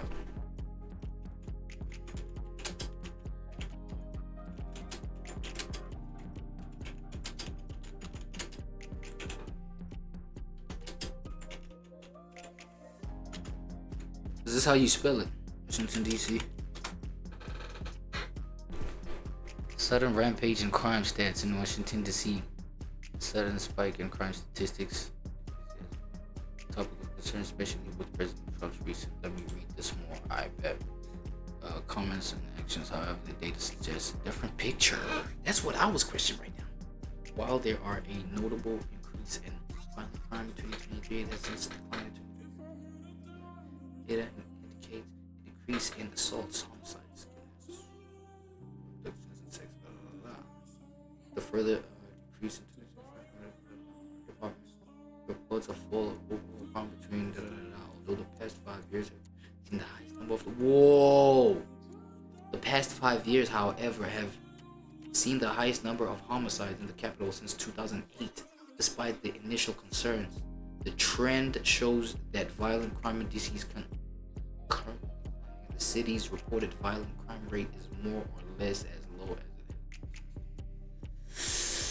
okay, something's not balancing out. Let me hear Molly's point that needs to be corrected so that we can actually properly staff this police department in order to properly police the city. I don't know, sounds reasonable to me. Now, I can understand people being a little bit apprehensive about the federal government getting involved in their community, especially on the basis of law enforcement, but it seems like it's necessary. When your city is looking like Gotham City, Gotham is yours. None shall interfere. Do as you please. I bet you should be thanking the National Guard for showing up and trying to take care of the criminals in the area. And there's an extensive problem in Washington, D.C., just like there is in my city of L.A. There's tons of carjackings, breaking and entering, looting, robbing, murders. The small city of D.C. has already dealt with over 100 homicides in just this year alone. So if Trump says, hey, we need to get this situation handled and use the National Guard to do so, maybe we should go forward with that, especially when you're listening to those numbers about the police force, how low they are in actual officers and how overworked these individuals are. And again, we have these same problems going on in LA. If you talk to local law enforcement, they're almost handcuffed and doing their own job. It's very difficult to do their job even when they're doing it well. And most of them are. So you're looking at officers who are overworked, and when they are working, they're having to jump through hoops just to do normal aspects of their job. And I can't imagine that is not deeply impacting a place like Washington, D.C. Now, despite this reality, Democrats have been saying that crime is actually going down in the area, so they don't understand why the National Guard has been deployed. But let's watch a news clip where we have a local resident ask whether or not she believes crime has gone down in her area. You hear from city leaders and others that crime is actually down. Are you seeing that? No. No difference. I'm not seeing it. We're seeing carjackings. Yeah, man, at this point, I feel like, you know what I'm saying, when people just be coming out like, yo, we're doubling down on our, you know what I'm saying, the tightening up of law enforcement, you feel me, movements and activity and whatever in a certain area, it's like, I feel like it's all, you know what I mean, it's a front for something else, bro. Maybe some sort of political moves, you know what I'm saying, in the background, in the backdrop, you feel me? So doing things like deploying a whole bunch more officers and shit like this, it's like, you know what I'm saying, it's really a front to something. I'm just trying to like see like what it could be within this particular, you know what I'm saying, instance. The violence in the communities. So we were advocating then for the national. Because that was my whole thing too. It was like, yo, there's a lot of crime in a lot of spots. You feel what I'm saying? Why particularly in DC? You know what I'm saying? Okay, maybe that's National Guard to come out, but they said there was no need. But think about how many lives could have been saved just having them on the scene. And she's not the only resident that feels this way. You can hear from many living in Washington, D.C. and cities alike that crime is on the rise, and we're feeling it in our very own backyards. And if we need the National Guard to come in and fix this, we need the National Guard to come in and fix this. But in case you need more stats, here's more. D.C. has one of the highest murder rates in the world right now. in the world. That's crazy.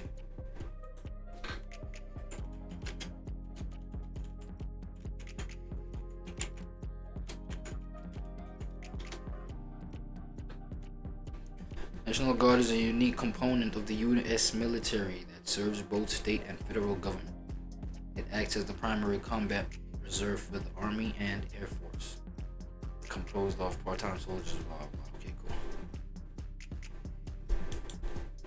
cool. Okay, and one of the In the police world, chiefs nigga. who was responsible for circulating this myth that crime was going down was actually fired. So there you go. But of course, this leads me to another discussion about the current police chief in Washington, D.C. Now, this individual, this woman, was prior the chief diversity officer. Gotta love that. Actually, let me get the title right because I don't want to mistitle this individual. She was the chief equity officer, which means she was in charge of, quote, the department's efforts on diversity, equity, and inclusion. Now, you guys know how I feel about DEI, okay? It's a failed practice. It is not helpful towards any of our institutions, let alone law enforcement. And you could say, Amala, just because she was the chief equity officer doesn't mean that she's not going to be good as the DC police chief. She could just really be stepping up right now, you know, stepping into her element, really getting them organized in maybe a chain of command. Watch this clip. That's what the chain of command is now? What does that mean? Well, is it Pam Bondi speaking to the mayor, speaking to you, or how does this work? So the executive order is clear. The president has requested MPD services, and our home rule charter outlines the process. The president designated Attorney General Bondi as his proxy to request services through me. Okay, so there you have it. Chain of command. What does that mean? And I don't know, this could be a one-off, it could be a fluke, but it does seem pretty essential to your job to understand what a chain of command is. So I don't know, when I'm looking at this Washington D story, it seems pretty plain and simple to me that it... Hold on, man. Let's make that. Let's simplify that for ourselves right here, right?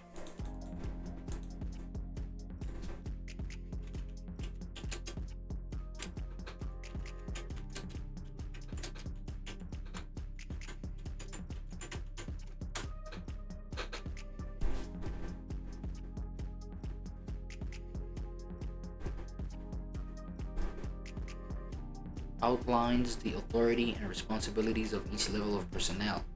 It ensures that commands are communicated effectively from the top leader. Like, but these is like, you know what I'm saying, generic shit that somebody from, you know what I'm saying, that position should know. It's like, probably is necessary for the National Guard to be deployed to this city in order to inject a little bit of law and order to the goings-ons on a daily basis for Washington, D.C. Not only is it probably necessary there, but there are other metropolitan areas that I'm looking at, including the one that I'm living in, where I'm thinking somebody needs to get up in here and reconfigure things. And if you don't want that to happen on a federal level, then make sure that that is happening on a local level. And instead, what we're having is these soft-on-crime politicians being ushered into leadership, and they're making the lives of regular citizens living hell. They're leaving us to carry the burden of whatever the criminals around us want to do. I'm reminded in California, they had these soft on crime policies about shoplifting, where they essentially said if you shoplift under what, $950, you can do so, and it's no longer going to be seen as a felony. You can basically just get away with shoplifting now.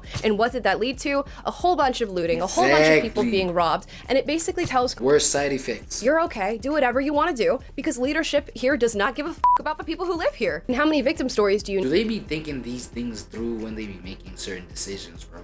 These are the questions that end up just like remaining in my own head. need to hear before something is done about this? That's I'll give crazy. you a few stories in this video just to substantiate the claim that this is probably necessary. An ABC News anchor revealed that she was jumped by a half-dressed vagrant in DC. Quote, "We're all experiencing it firsthand." or you can hear from the family members of murder victims in D.C. With the Trump administration now vowing to crack down on crime here in the district in light of last week's assault on a former Doge staffer, Nazia Israel says for her it brings mixed emotions. It comes at their front door, and you want to do something about it. 2 years ago, her brother Reggie was brutally beaten to death on Georgia Avenue by 5 girls, ages 12 to 15. Reggie was battling cancer and weighed just 110 pounds. Social media messages by the girls revealed during the trial for Brown's murder said they did it because they were bored. Do you need to hear more? And many of the families of these victims who have lost their lives, many of the victims who fortunately did not lose their lives, are coming forward and asking the question, why has this not happened sooner? And making the statement as this one made of why did it have to come to your backyard in order for you to recognize it? And that's a totally understandable question to ask when you are dealing with this on a day-to-day basis in your community. You are seeing your community rot right in front of you. You are witnessing victim after victim pop up because criminals are able to run rampant through your city. It does become a question of when are we going to get help, and when we do get help, why did we not get it sooner? And we've seen this happen time and time again. And not only is that discouraging, it's scary as fuck, bro. Now imagine you got all those emotions in one, like that's like triple whammy of just like dark emotions. You feel what I'm saying? In the metropolitan areas of the— It's like the loss of hope, fear, and you know what I'm saying, anxiety. You feel the anxiety was the third one, right? It's crazy. Either way, it's like, it's crazy. United States. And why? Just ask yourself why. I mean, and then, you know what I'm saying? We do ask why motherfuckers don't want to remain in the cities that they would. You feel what I'm saying? Now I'm talking about like, staying behind and trying to transform your city on some shit. You feel what I'm saying? Like being the one of the few that ends up making it out of your city. You know what I mean? Just going back and, you know what I mean, trying to like uplift it on some shit.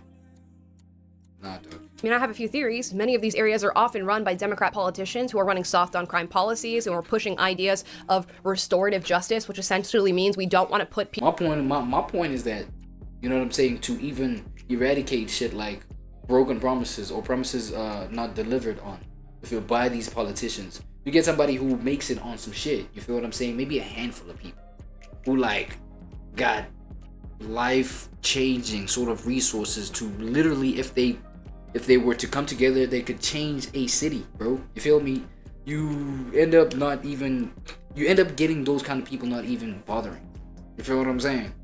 Because of like people, because of the manifestations, because of like the realities that end up being what the city is. You feel me? In prison or in jail. We want to start giving people zero bail because we're scared about their socioeconomic status. And instead of caring about crime, because it's all these systems that are already like just, you know what I'm saying? Because these politicians, right? It's like they kind of bring the hope of, you know what I'm saying, of systematic kind of like changes or alterations within a certain city or, you know what I'm saying, area, region, whatever. You feel what I'm saying? So they kind of like have, you know, that's why they make all these promises, man. They kind of like have the, oh, this is what's about to happen, yo, trust me. You feel me, yo, like. And the victims of those crimes, they care more about the criminals. And then when somebody comes in and implements something that is hopefully, I think she's about to reiterate what I'm saying, going to change the state of things, is going to bring down crime and save citizens' lives, they push back on the— What the fuck I just say? Yeah, I think she put it in a better way. They do push back. It is a pushback. So it ends up discouraging those kind of people that do have that kind of muscle, that kind of resource to change a place. You feel me? It discourages those. But that's why I'm like, yo, that discourage. Yeah, that was the third one. It's discouragement, fear, and loss of hope. Right? The big three of just like the negative emotions that you just like get filled within your own body being in these cities, bro. These individuals. Now I'm going to show you a crazy TikTok response to cops and federal officers showing up in DC to take care of this law and order issue. Let's watch. Black people in DC, get your asses together and take care of them police officers like they should have been taken care of 50 years ago. Okay, You're making a great claim not to have the National Guard in DC. What the hell are you talking about? And it's not like the National Guard is going there to specifically target black people. They are going there to target criminals. And why would you not want that for the area that you're living in? Even beyond that, why would you want police officers to be attacked? It is this sort of mentality towards policing, these sort of ideas about Black Lives Matter and restorative justice that lead to the issues that Washington, D.C. is experiencing in the first place. And while that's just one crazy person on TikTok, let's turn to some of our Yeah, but Amala, you gotta understand, like, online you'll find like a whole bunch of like people with their own POVs as to like why shit should happen, or you know what I mean. And sometimes, like, I feel like more often than not, it's like their POVs is just like projections, right? Projections of like what they desire to happen, or how you know what I'm saying, how shit should happen. Okay, I think that's the same thing. I just said the same.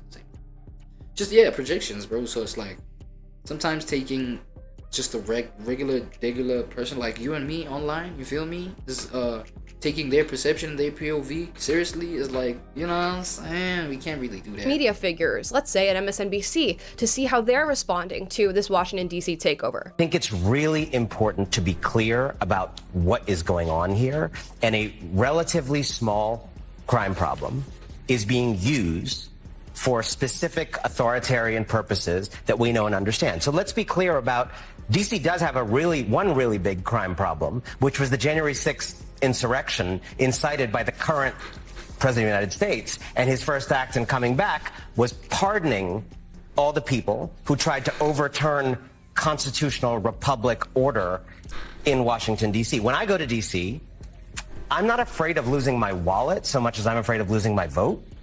I'm not afraid of losing my wallet so much as I'm afraid that my children's freedom to breathe will be stolen in a world where climate change policy is non-existent. I'm afraid that the future of middle-class people will be stolen by the very things you were talking about, cutting the safety net, cutting Medicaid, cutting rural hospitals. Right. So there is and of course. Yeah. Okay, that's what you're afraid of. And maybe this MSNBC host has like a very cushy life. Maybe he feels secure. I'm sure the MSNBC building has security of some sort. So maybe he's not afraid of losing his wallet or being carjacked or having any sort of crime befall him. But guaranteed, the people who are living in Washington, D.C. are dealing with these issues every single day, not just on January 6th. And if we want to bring up January 6th, don't make me get into the BLM riots. I could go on and on about this. But instead of addressing the true issue, which has not brought the National Guard into DC for no reason, he decides to skirt the issue and to talk about something else. He's scared of losing his vote and not his wallet. Well, congratulations to him. He's leading a more safe and secure life than many of those who are living in DC. And if you are a citizen of DC who's been a victim of a crime, a family member of somebody who's been a victim of crime,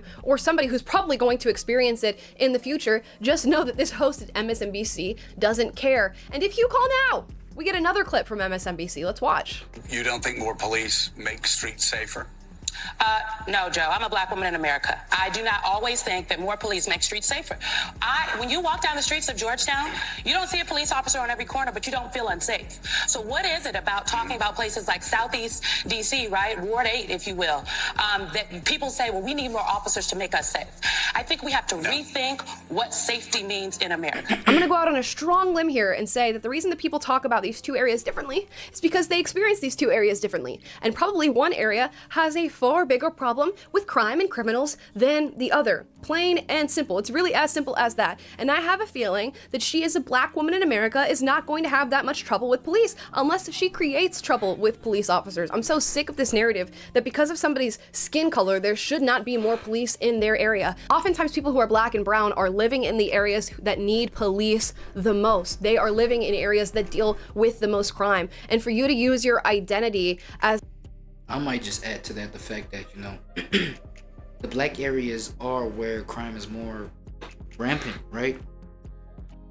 That's just my ignorant POV about it, because, you know, according to the classism theories, like, you find a whole lot of, like, more black people, if we attaching race to the whole thing, black people, you know what I'm saying, that are like occupying the lower middle to lower tiers of the class, right? Like the classes in society, right?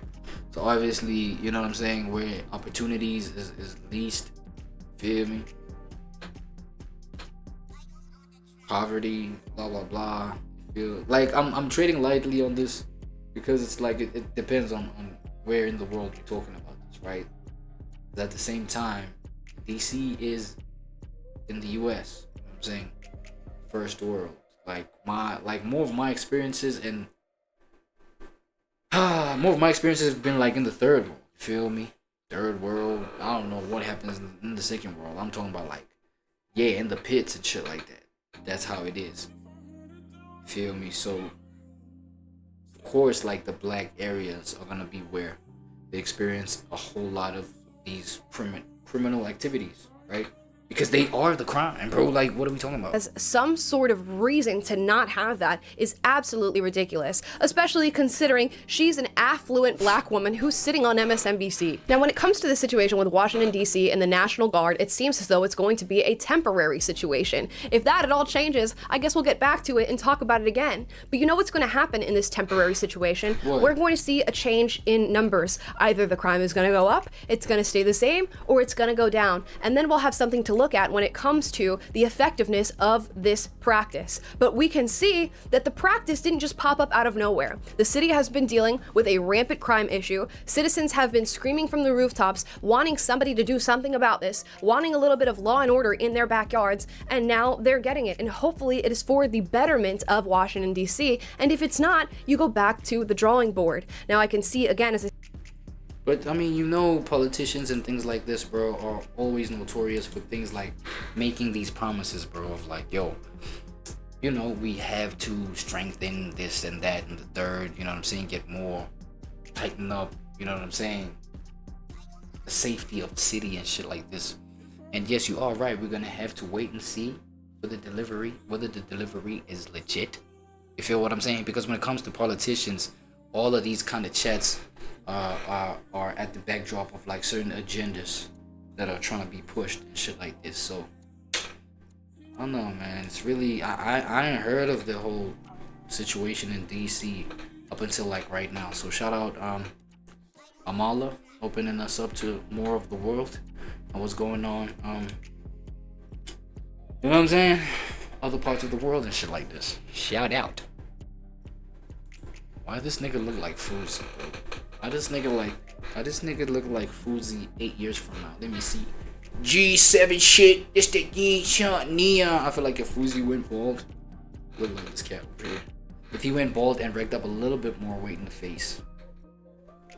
I don't know. Maybe I'm bugging, my bad. Bill Gates has just. What are we talking about? Bill Gates' new colonial plan for Africa. What? Announced a brand new initiative. They're recolonizing the land? What the hell? We have not seen before from his foundation. And in my opinion, this opens up massive neo-colonial concerns regarding Bill Gates' philanthropy and actions on the continent of Africa. The devastating part about all of this is that it is happening with the consent of the leadership of Africa. And I just don't think enough people understand the impact of what Bill Gates and his foundation is doing to very real people, lives, communities, and ultimately the continent as a whole. In this video, I'm going to break down exactly what this new angle of attack is. And I warn you now, if you are for the betterment of the continent, this is likely to absolutely enrage you. For those of you that don't know, my name is TJ, I'm Nigerian and British mixed, and on this channel, we talk about African geopolitics.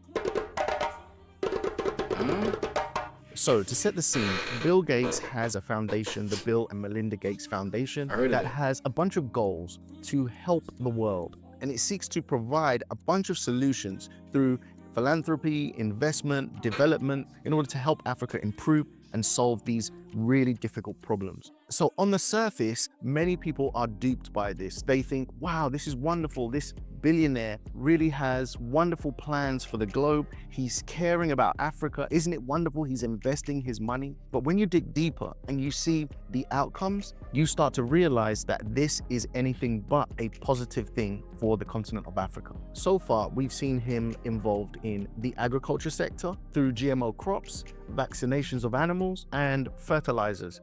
all of which create problems for the natural ecosystem of Africa and have a controlling element such that anyone that uses these products, these seeds, these fertilizers becomes unnaturally and absolutely reliant on the manufacturers of these products. That's crazy. So that's the whole agenda behind like the GMO products. The whole, you know what I'm saying? The whole modifying these things genetically. So obviously they're spiked with some shit. But how do they make you dependent on them? Then the foundation on the manufacturers has been involved in vaccinations. Seeds, these fertilizers becomes oh shit, wait, let me try and break it down. Let me try cook it up. So you get maybe, let's say, a product that's been genetically modified, right? So obviously the genetically modifying the thing would make the production of the thing. It would speed up the production. Then obviously speeding up the production, we're talking about the plant that does these things, right? The company that does these things, that does the packaging and the supplying of said product, right? And let's say now, okay, cool, said product is produced at a rapid pace. You know what I'm saying? So production is high. That's what makes it top competitor. Feel me? And therefore, that makes life convenient because we don't have to wait a whole lot to, you know what I'm saying, to get the supply coming in. Because we spiking these things with these GMO chemicals to speed up their production. Obviously, that's artificially grooming, right? Yeah. Let's say like chickens, man. Fuck it. It's artificially just like developing these chickens and giving birth to new chickens, blah blah blah. You feel me? And sometimes these chickens is manufactured, I don't know, put together like in labs. Okay, I don't know that deeply, right? But think about it. With the GMO, everything is easier. You know what I'm saying? So I feel like in that sense, that's just like my ignorant POV in terms of like what he may mean by, yo, you end up depending on the manufacturer. You feel me? The GMO manufacturer. You know what I'm saying? These manufacturers that apply these GMO things to these products. You feel what I'm saying? Unnaturally and absolutely reliant on the manufacturers of these products. Then the foundation has been involved in vaccinations. Now, I'm not here to say that all vaccinations are bad. I think there is much need for well-tested vaccines that have got long-term benefits that we have studied and documented over time. When someone from outside of Africa brings new vaccinations to the continent of Africa, along with great wealth, you have to question, is Africa a sort of testing guinea pig space to figure out vaccines on the population of Africa? And you have to question if there are any hidden agendas that are not in the best interest of the health and longevity of the African population. This is the current status quo. But now the Bill and Melinda Gates Foundation have stepped into the family planning industry. And I'm going to read you this family planning. Hold on. Just to clarify my own, I've heard of this family planning shit. It's the fuck. So controlling, damn. So controlling how many kids families get, how big a family should be, refers to the practice of controlling the number of children a person or couple wishes to have and the timing of their, oh my god, bro, for real? That's what's going on? For real? Explain this latest development. The world's first 8-year contraceptive to be introduced by Bill Gates Foundation in Kenya. In a significant advertisement for global reproductive health, the Bill and Melinda Gates Foundation has announced the launch of a groundbreaking long-term contraceptive aimed at empowering women through better family planning. What the fuck? So these women is just like, they're gonna take these pills on some sexual liberation, sexual freedom, right? But probably the long-term effect would be like, nah, this shit might alter your biological capabilities, dog. So that by the time you're on your second kid, like you're already falling apart. Imagine that's like the kind of side effect. Like maybe by your first kid, bro, your womb is literally like mushed. And, you know what I'm saying? Best before date already, like. You know what I'm saying? I feel like they about to like put expiry dates on women's wombs. Like, how y'all feel about that? Damn. Hey. The innovative contraceptive which can prevent pregnancy That's for wild, up to bro. 8 years, is being introduced in Kenya. Oh, it prevents pregnancy for up to 8 years. Ah, so it's population control or family planning, right? Because if you can, you know, if you can chill 8 years without having a kid, obviously you can go crazy for 8 whole years. You feel me? Kenya, Nigeria, India, with broader distribution plans for other countries in the future. Anita Zaidi, president of the Gates Foundation Gender Equality Division, shared details about the new hormonal intrauterine device, IUD, highlighting its design for affordability, accessibility, and ease of use. The hormone-releasing IUD represents a new era in contraception, providing a reversible and low-maintenance solution for women seeking long-term pregnancy prevention. The IUD works by releasing progesterone, a synthetic hormone that thickens cervical mucus to block sperm and may also prevent ovulation altogether. Once inserted into the uterus, the device remains effective for up to 8 years, making it the longest-lasting hormonal IUD available globally. The article goes on to start talking about empowering women through access and innovation. The initiative underscores the Gates Foundation's broader mission to create a world where every woman has the tools and support to make informed reproductive health choices by introducing affordable, long-term and self-managed contraceptives. The foundation is helping to remove structural and financial barriers that often limit access to quality healthcare. Bro, so you telling me these old people, right? Melinda and Bill, right? So you mean to tell me these people is changing the game using a contraceptive pill? If you think about it, bro, a whole lot is bound to change, bro. If we think about like, nigga, 8 years and you can prevent like pregnancy and shit like that. Okay, number one, what that tells me is the fact that we literally are confirming the fact that we are more and more confirming the fact that we are a sexual society. A society that thrives off of just like sexual gratification, and it's starting to be clear to me that there's nothing beyond that we can offer as a current generation of a society. You know what I'm saying? It's like everything has to be sexualized, because think about it, this does nothing but like enables, you know what I'm saying, a whole bunch of women to, you know what I'm saying, the whole feminist perception or POV of sexual liberation. That's like non-stop sexual activity, knowing that I can't get pregnant. You feel what I'm saying? It limits the consequence of the responsibility that may come with having a kid. Shit like this. And you know what I'm saying? Look, man, it's not about like the timing that you have your kid, but it's how you parent. It's how you bring that kid up. You feel what I'm saying? So having the kid maybe at a wrong time, it opens you up to like some sobriety, dog. You move sober, nigga. You move responsibility. You move responsibility. You have somebody else to think about besides your own self. So your narcissism cannot be the only thing that like, you feel, that carries you through type shit. So it really opens people up to be wise. Now we're trying to close people off from that reality of being those kind of human beings to just, you know what I'm saying, sexual, just crazed out motherfuckers, sexual, just, you know what I'm saying, degenerate ass. You feel me? And I'm not coming at sex. You feel what I'm saying? Some sex a couple, you know what I'm saying, from now and then, or whatever the case, like, that shit is cool. That shit could be the glue to relationships, like staying together, etc. Bro, it is what it is. You know what I'm saying? But it's like now, bro, 8 years, like realizing that she can go 8 years going crazy. You feel me?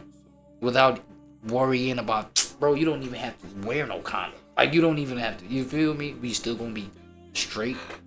Number one, you know what I'm saying? It instigates like this whole generation where it's like the activity of sexual degeneracies, like, is all that we about to see, right? And number two, bro, it's like, yeah, nah, the whole fucking determining how many kids I can get. That's like putting a cap on like the number of assets that I can, you feel me, purchase. You know what I'm saying? And that's subsequently like just putting a cap or a limitation on the kind of legacy that I can leave here. It's like, what the fuck is the point of being? You know what I'm saying? What's the fuck? I think I'm too tight right now. Look, what's the point of then being purposeful, having yourself a purpose for life, right? It's like, oh my god, bro. It's like the rich will always prove to be able, they, you know what I'm saying, they gaslight the poor, dog. Or not the poor, it's not a rich and poor thing. Look, I feel like at this point it's not even a rich and poor thing. It's about those who are like mentally, I don't know if it's mental creativity that needs to be had or mental courage. Is it even mental? It's definitely had psychological effects, but is it all just mental? The fact that it's control, man, right? It's mind control. So you know what I'm saying? These kind of things where it's like, okay, it can seem like we're doing the best for you. Dog, you can go crazy for 8 years without having no babies. That's amazing. You see, we care about your sexual liberation, but it's like, dog, it's people who are, yes, I feel like it's a wisdom thing, right? It's a, you know what I'm saying? Be wise, be smart. It's like you're either smart or dumb about like the decisions that you make that end up like teaching you that, yo, responsibility is necessary. You feel what I'm saying? Consequence is necessary at certain points. You know what I mean? So number one, they opening people up to this ignorance and they keeping people ignorant. I feel like that's the root issue that I have. You know what I mean? It's keeping people ignorant. Bro, but it's like, to what end, bro? You feel what I'm saying? It's like, to what end? Because as long as like you choose to be ignorant about this shit, you gonna be excited for the pill, for the contraceptive, right? You're gonna be like, yeah, let's do a bunch of those. And you know what I'm saying? Not knowing that the side effects is there now. Things like, bro, putting a cap on the legacy that, you know what I'm saying, that you can ever fucking wish to leave behind. Putting a cap on the potential for that. That's crazy, bro. You feel me? And like, look, man, I'm not against like having children and shit like that. I'm not against that. You know what I'm saying? I mean, you know what I mean? People go through their own phases in life where they're like, nah, they feel a certain way about having family, being a family one day, or, you know what I'm saying, either getting that or not. But it's like, yo, the day when somebody would want to, let's say somebody who doesn't care about like family and blah blah, but like one day they might just like have that mind change. You know what I'm saying? And one will probably have a family.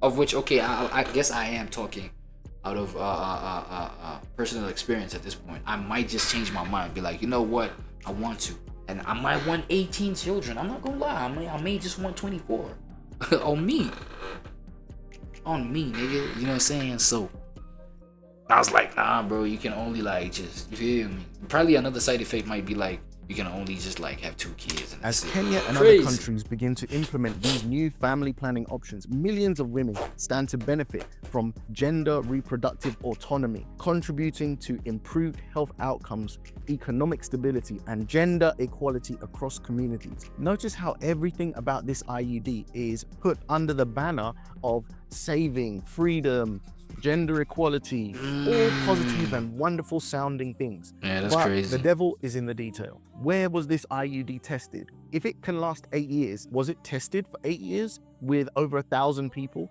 to show that there was no side effects? And it concerns me that an American is bringing this to Africa first. Why is he not testing it in his own place? God forbid. Oh my God, that's a good question. Oh my God, bro.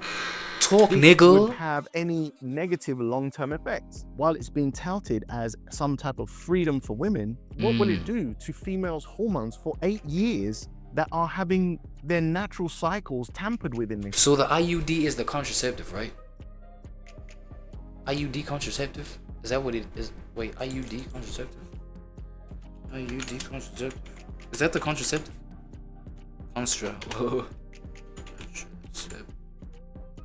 IUD contraceptive? Is this the IUD contraceptive? IUD contraceptive? The intrauterine device. Oh my God. Intrauterine device. is a highly effective long-term contraceptive option that can, it's not even just a pill, it's like a device. What the fuck? Like several years. What is an IUD? An IUD intrauterine device is a small T-shaped device that is inserted into the uterus by a healthcare provider. And these are good questions though. Why don't y'all do it in like your own spaces though? This is crazy. All in the name of what? Sexual liberation and freedoms and autonomy and shit like this? Okay, so this thing apparently is like probably so fresh into the market, they haven't even found out the side effects. Now, if this was just an isolated situation and there was no deeper context, maybe I wouldn't have thought twice about someone trying to do philanthropy in Africa. Africa does need help in many areas, but unfortunately, Bill Gates has a terrible record of what he's been doing in Africa, and people still think he's doing wonderful things. When German company Bayer bought US seed maker Monsanto for $63 billion in 2018, it inherited billions of dollars worth of lawsuits from farmers who claimed its weed killer Roundup had caused their cancer. So the companies are merging that are directly known to cause the disease with a medical company that has a treatment for the disease. The Bill and Melinda Gates Foundation made Oh shit, bro, nah, bro, this medical industry type shit, bro. It may be one of their strongest investments. See what I did there with the word investment on the screen? Bro, I feel like these niggas, obviously, bro, like, especially, yo, it takes like a conniving genius to pull this kind of shit off, bro. Or to actually think like this. Bro, to actually have a product where it's like, it can cause a certain disease, but then in some sort of like, you know what I'm saying, angling of things, you know what I'm saying, in terms of your economic positioning. Fuck, this is crazy. So you create like a product that's gonna cause something that's gonna need people to come back to you for the solution to the product that caused the first initial problem. Slow motion this side. Shout out my boy Raw Smart, bro. I had to do this, bro. Infinite Waters, we diving deep. This is crazy. What? So obviously it's like you winning like double, triple, however, like 500,000 shares of Monsanto stock, which was valued at approximately $23.1 million. The foundation aims to help Africa achieve its own green revolution. So your grandmother, 86, in the village, cannot plant her cassava. So when we say they are literally criminalizing agriculture, that's what we mean.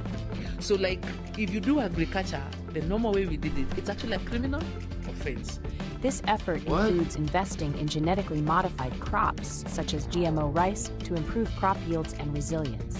It's about patents. So whoever controls the seed owns it. And eventually that seed gets to us, they also control us. You could have a case where the initial research is done by Gates-funded institutions. So I feel like right here is the unfolding of people, you know what I'm saying? Literally, oh shit, that's why, oh my god, that's why this title is New Colonial Plan. Oh my god, colonization, because they literally, it's a retaking over of the land, because as you say, you own the seed. What are you talking about, own the seed? You own a piece of land, you own Mother Nature? What the fuck? And these things, bro, it's in people's heads. I'm just gonna point that out. It's in y'all heads and then y'all paperwork.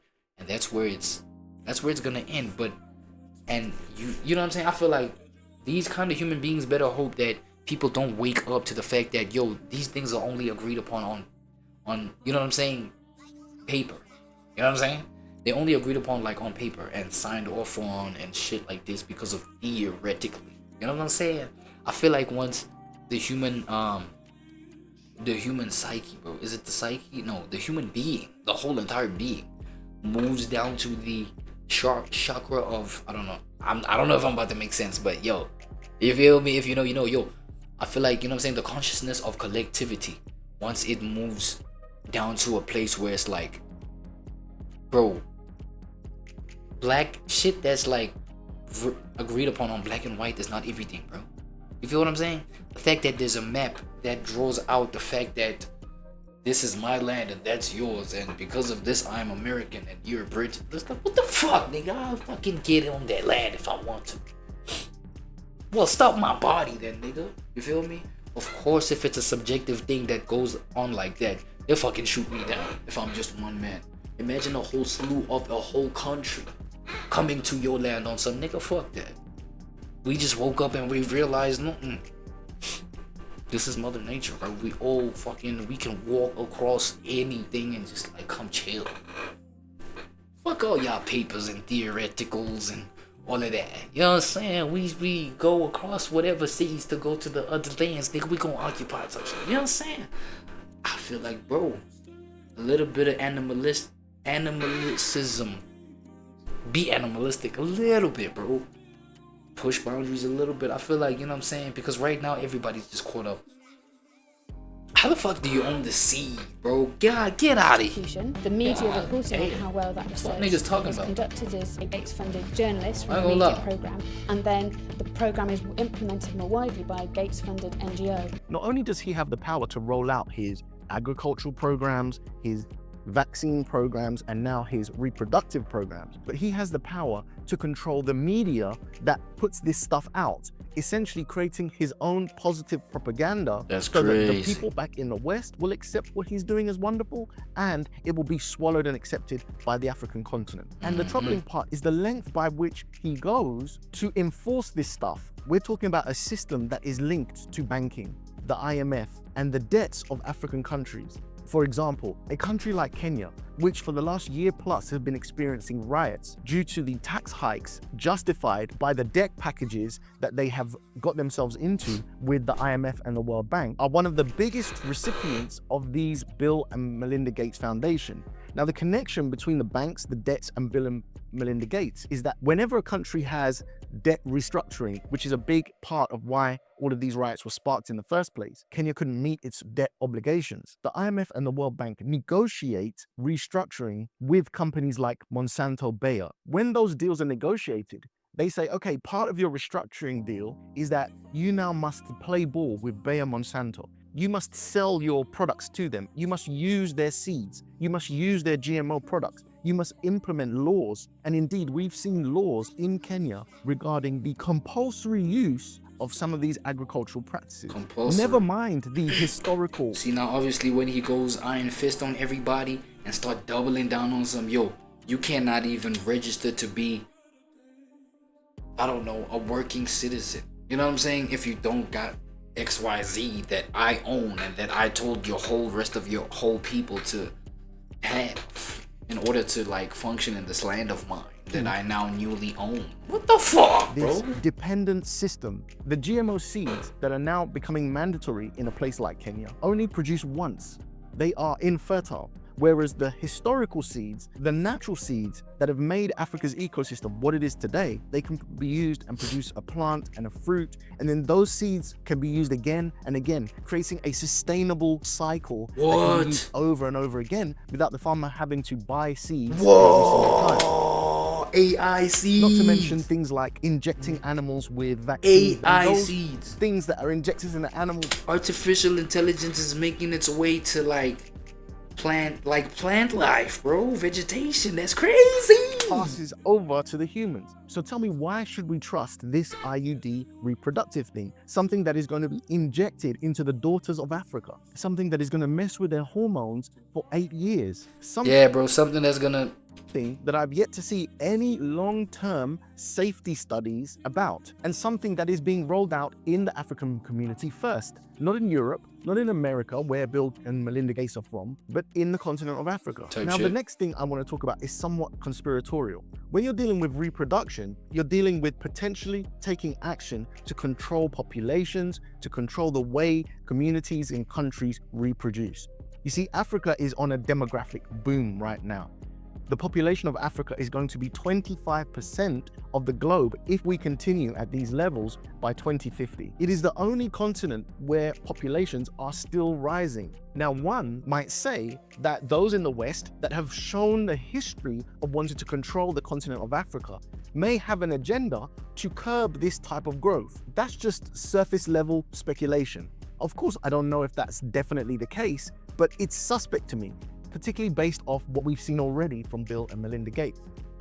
As Gates revealed to Bill Moyers in 2003, those causes included the population issue, which sparked a lifelong interest in reproductive health. One issue that really grabbed me as urgent were issues related to population, reproductive health. But did you come to reproductive issues as an intellectual? When I was growing up, my parents were always involved in various volunteer things. My dad was head of Planned Parenthood, and it was very controversial to be involved with that. Gates tips his hand when he equates issues related to population with reproductive health.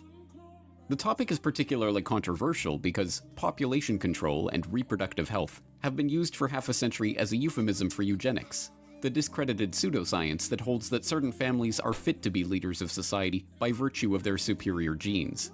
As transparent as it seems to us today that this ideology was a self-serving self-justification for the ruling class, it was quickly taken up as the great social crusade of the early 20th century.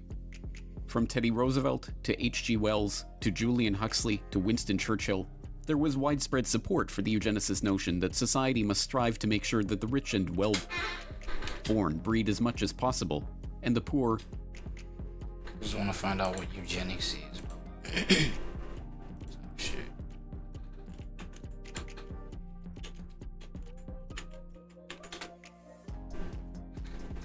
The study of how to arrange reproduction within a human population to increase the occurrence of heritable characteristics regarded as desirable. Okay. Oh my god, bro. But like, which one man has all this power, bro? I guess Gates, you know what I'm saying? Oh my god. Bro, I'm telling you, bro, niggas just like, I feel, okay, nah, let me stop fucking saying. My bad. Human beings should just like, wake up from this they need to wake up from this NPC-dom.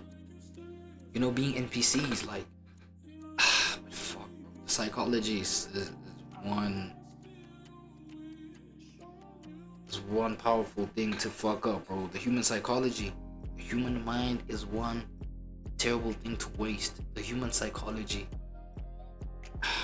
is one powerful thing to just fuck up, bro. Because now, oh shit, infirm and feeble-minded, be scary, prevented bro. from having children. Now, the quest to reduce the size of the poor population was spoken of as population control and reproductive health. As Gates Sr. suggests, it is by working with like-minded partners that such great achievements in the field of global health can be made. For the Gates, these like-minded partners include the Rockefellers themselves. Bill Gates Sr. got to discuss global health, agriculture, and environment with the likes of David Rockefeller Sr. and David Rockefeller Jr. at a meeting on philanthropy in a global century at Rockefeller University campus in 2000. And Bill Gates, as we have seen, co-hosted a meeting on reducing the population with David Rockefeller in 2009. But the most salacious hints of a deeper agenda are not to be found in the Gates' public associations, but in the associations that they have tried to hide from the public. Jeffrey Epstein may be dead, but this story isn't. A shocking new report from the New York Times sheds light on the connection between Microsoft founder Bill Gates and the late Jeffrey Epstein. After Gates' name came up in connection with Epstein and MIT Media Lab, Gates gave a statement to the Wall Street Journal where he insisted he did not have any business relationship or friendship with Epstein. But new reporting from the New York Times outlines numerous meetings between Gates and Epstein and a conversation with Bill and Melinda Gates' foundation, a connection between their foundation and JP Morgan to set up a charitable fund that would financially benefit Epstein. You know what I want to know? Why? Sources say several accusers have come forward in New Mexico, where Epstein owns a sprawling ranch. According to a new report published in the New York Times, Epstein wanted to use the ranch for controlled breeding, using his DNA to improve humanity. The article reports Epstein surrounded himself with leading scientists and would tell them he wanted to have 20 women impregnated at a time on the ranch. As the New York Times explained, Epstein's plan to impregnate 20 women at a time at his New Mexico ranch in order to seed the human race with his DNA a plan he told to a number of the scientific luminaries he kept in his orbit, put a modern gloss on a very old idea. Mr. Epstein's vision reflected his long-standing fascination with what has become known as transhumanism, the science of improving the human population through technologies like genetic engineering and artificial intelligence. Critics have likened transhumanism to a modern-day version of eugenics, the discredited field of improving the human race through controlled breeding.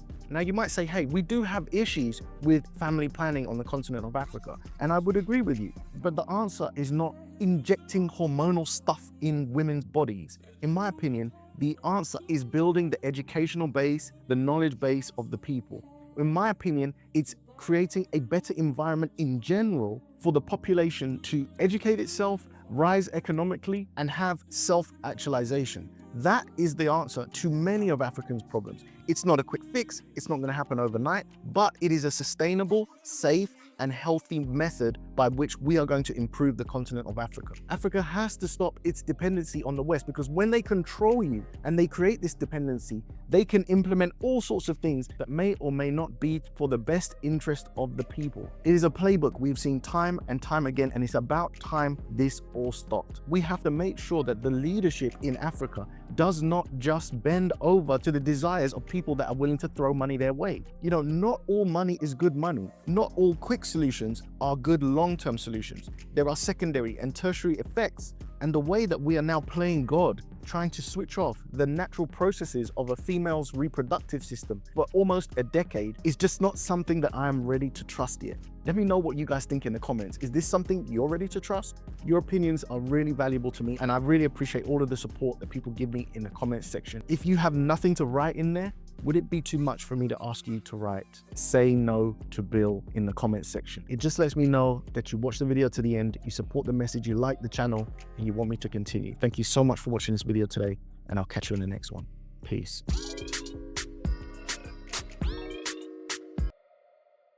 Yeah, nah, I ain't gonna lie, bro. Like, I feel like, you feel me, people with all this money and shit like that, they have this tendency of at least attempting to play God, bro. And that shit, I don't know, bro. That shit should have the rest of the collective, like, waking up on some shit, dog, on some tip. I know, like, a revolution won't happen immediately, but right here, I feel like it's a revolution, like, waiting to happen. How the fuck you want to alter nature because you have, like, the money to do so, bro? That shit don't even sound right, like.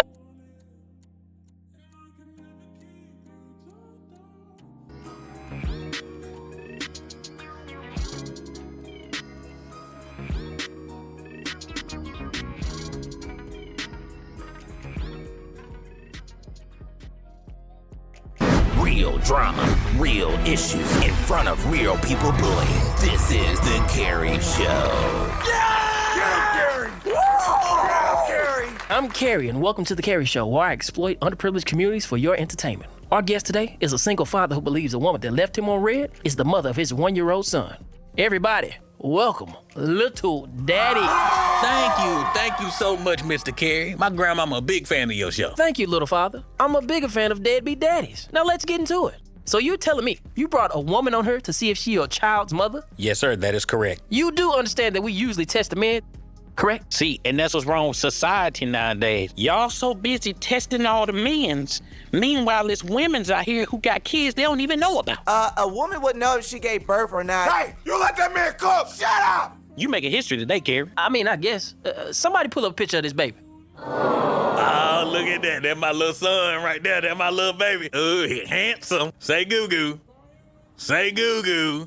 Sir, you do realize that's a picture, correct? Yeah, okay, zoom in on that eye for me. Zoom in some more. On that right eye. Zoom all the way in, all the way in. Y'all see that third eyelash?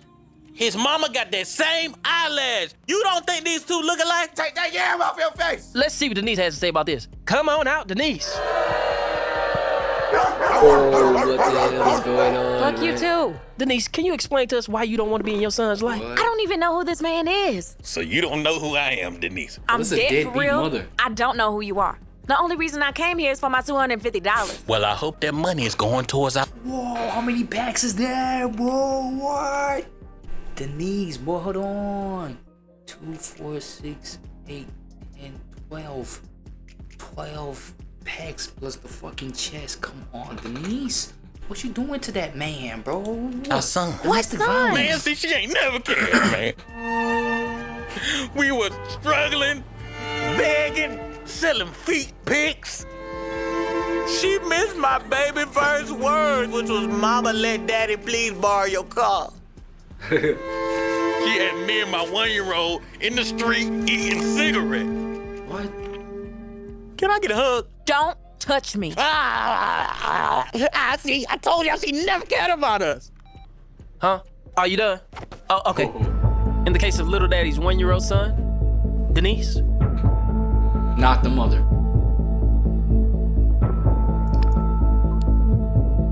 You are not the mother. How? Nah, how, bro? How? She twerking. She's shaking ass and everything.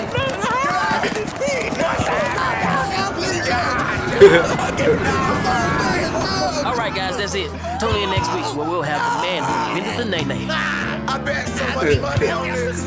No, but I ain't gonna lie. How does that even work, bro? How does the mother go unknown, bro? I knew she was the mama. No. Nah, that's crazy. Unless the kid showed up, by themselves, crawled all the way to the dad, was like, "Yo, I'm here, bro," and then was like, "Yo, where's your mother?" and shit like that. And then, you know what I'm saying? Because only the kid can have the keys to where the mother is, bro. Come on, let's be real. And then, like, you know, pulled up on something like, "Nah, I ain't trying to go back to mom's no more."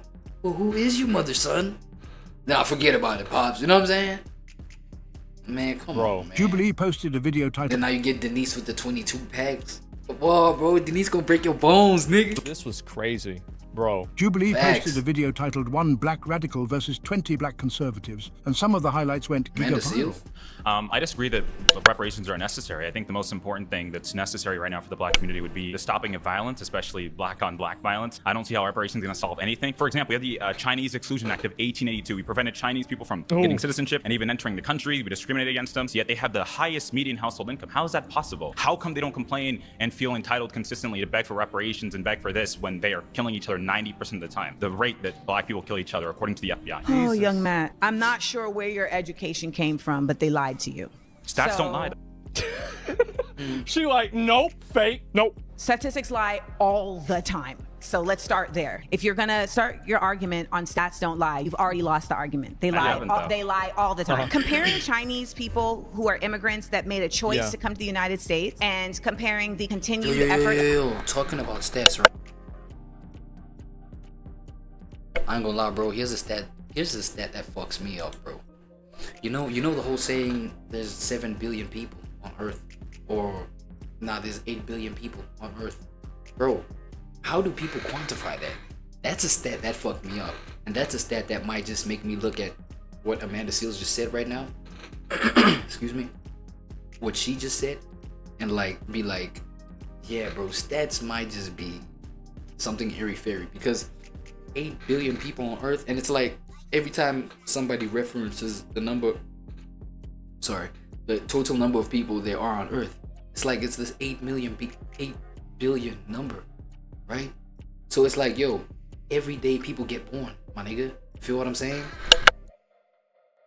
We're not sure how many people exactly that get born, and we're not sure that the amount of people that die, you know what I'm saying, are replaced by the exact number of people that are born. You feel what I'm saying? But like, if we can't tell how many people are born each day, can we tell that? I guess birth certificates, right? At the same time, death certificates. But think about it. The people that are probably from other countries, maybe came in your country on some shit, and they really had no identity in that country. You feel what I'm saying? Wrong papers to be in that country, right? And then they die, not registered. Or people who are born in the same way that are not registered, or some shit. You know what I'm saying? I'm guessing maybe in some third world type countries. You feel what I'm saying?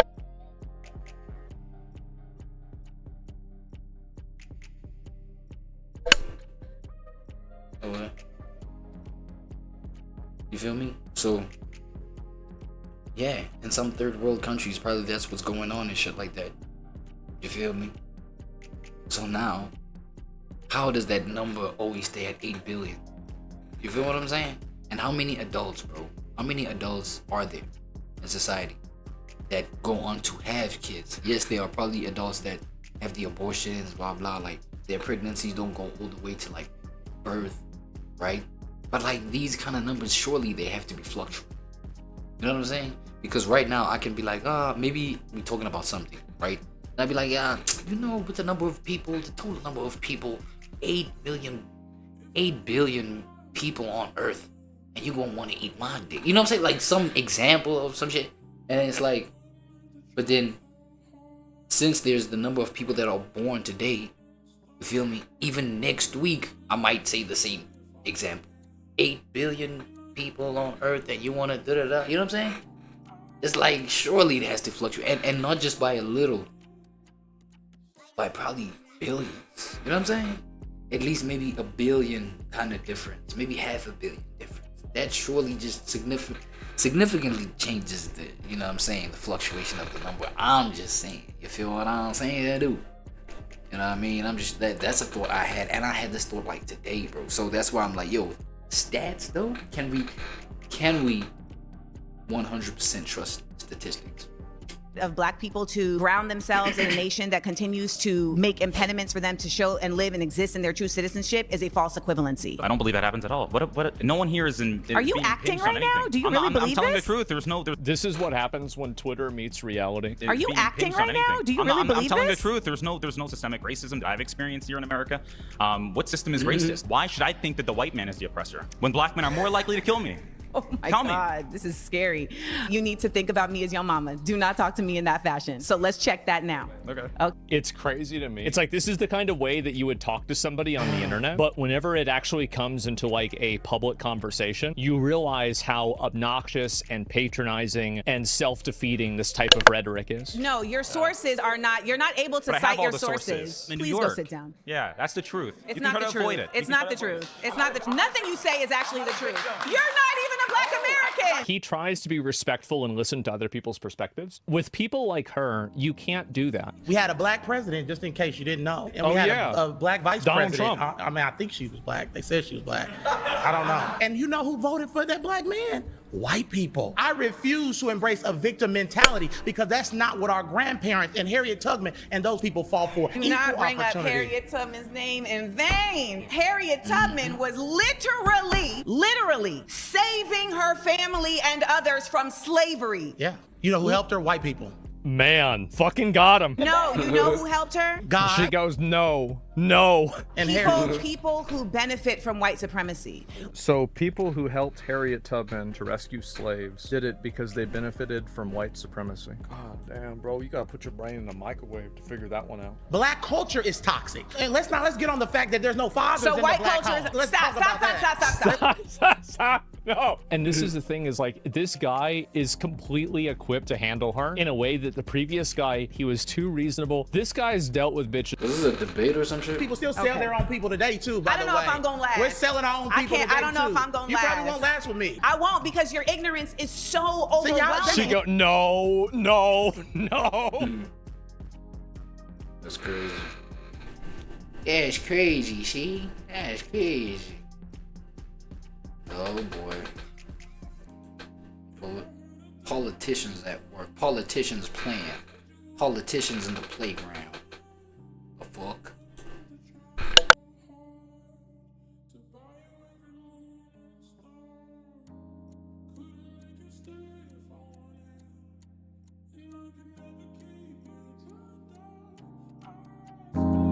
If I had a dime every time you said you wouldn't come back to me, wouldn't have to try so hard to buy you every moment that's right. Couldn't make you stay if I wanted, and I can never keep you tied down. I still wish on you some better days. Promise I don't even feel no pressure with you. Keep me off my reckless, senseless, restless you.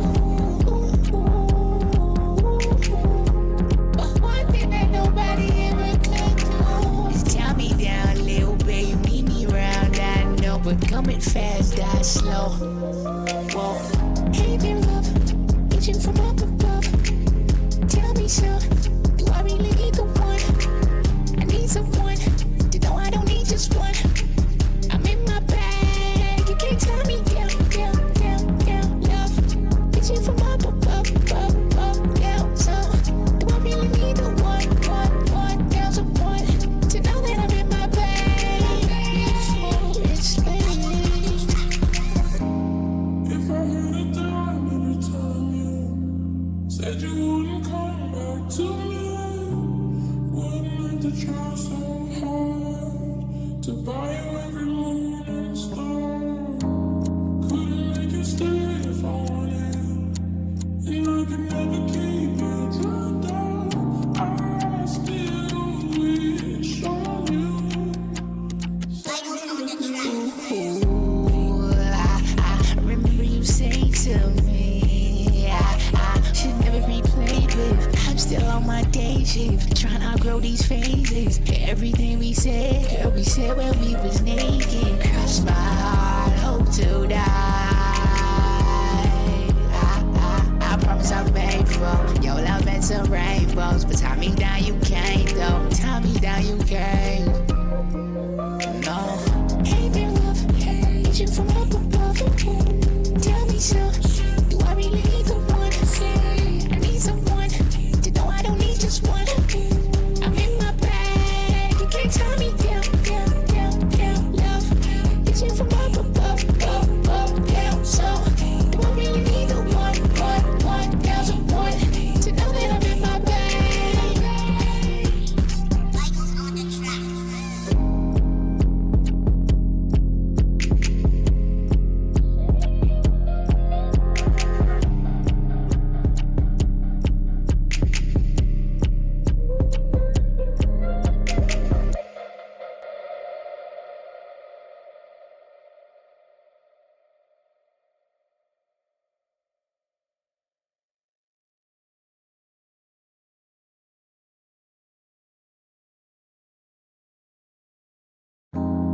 If I had a dime every time you said you wouldn't come back to me, wouldn't have to try so hard to buy you every moon and star. Couldn't make you stay if I wanted, and I could never keep you tied down. I still wish on you some better days. I promise I don't even feel no pressure with you. Keep me off my reckless, senseless, restless you. But one thing that nobody ever could do is tie me down, little baby, meet me round. I know, but coming fast, die slow. Whoa, hey, been love, reaching from up above. Tell me so, do I really need the one? I need someone to know I don't need just one.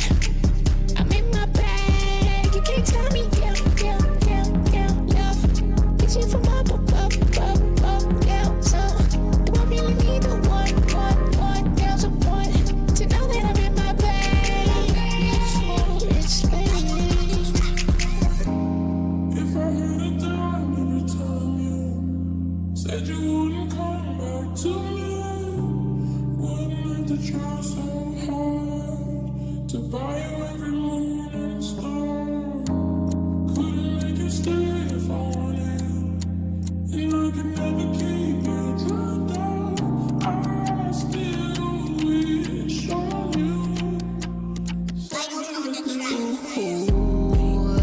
I remember you saying to me, I should never be played with. I'm still on my day shift, trying to outgrow these phases. Everything we said, girl, we said when we was naked. Cross my heart, hope to die.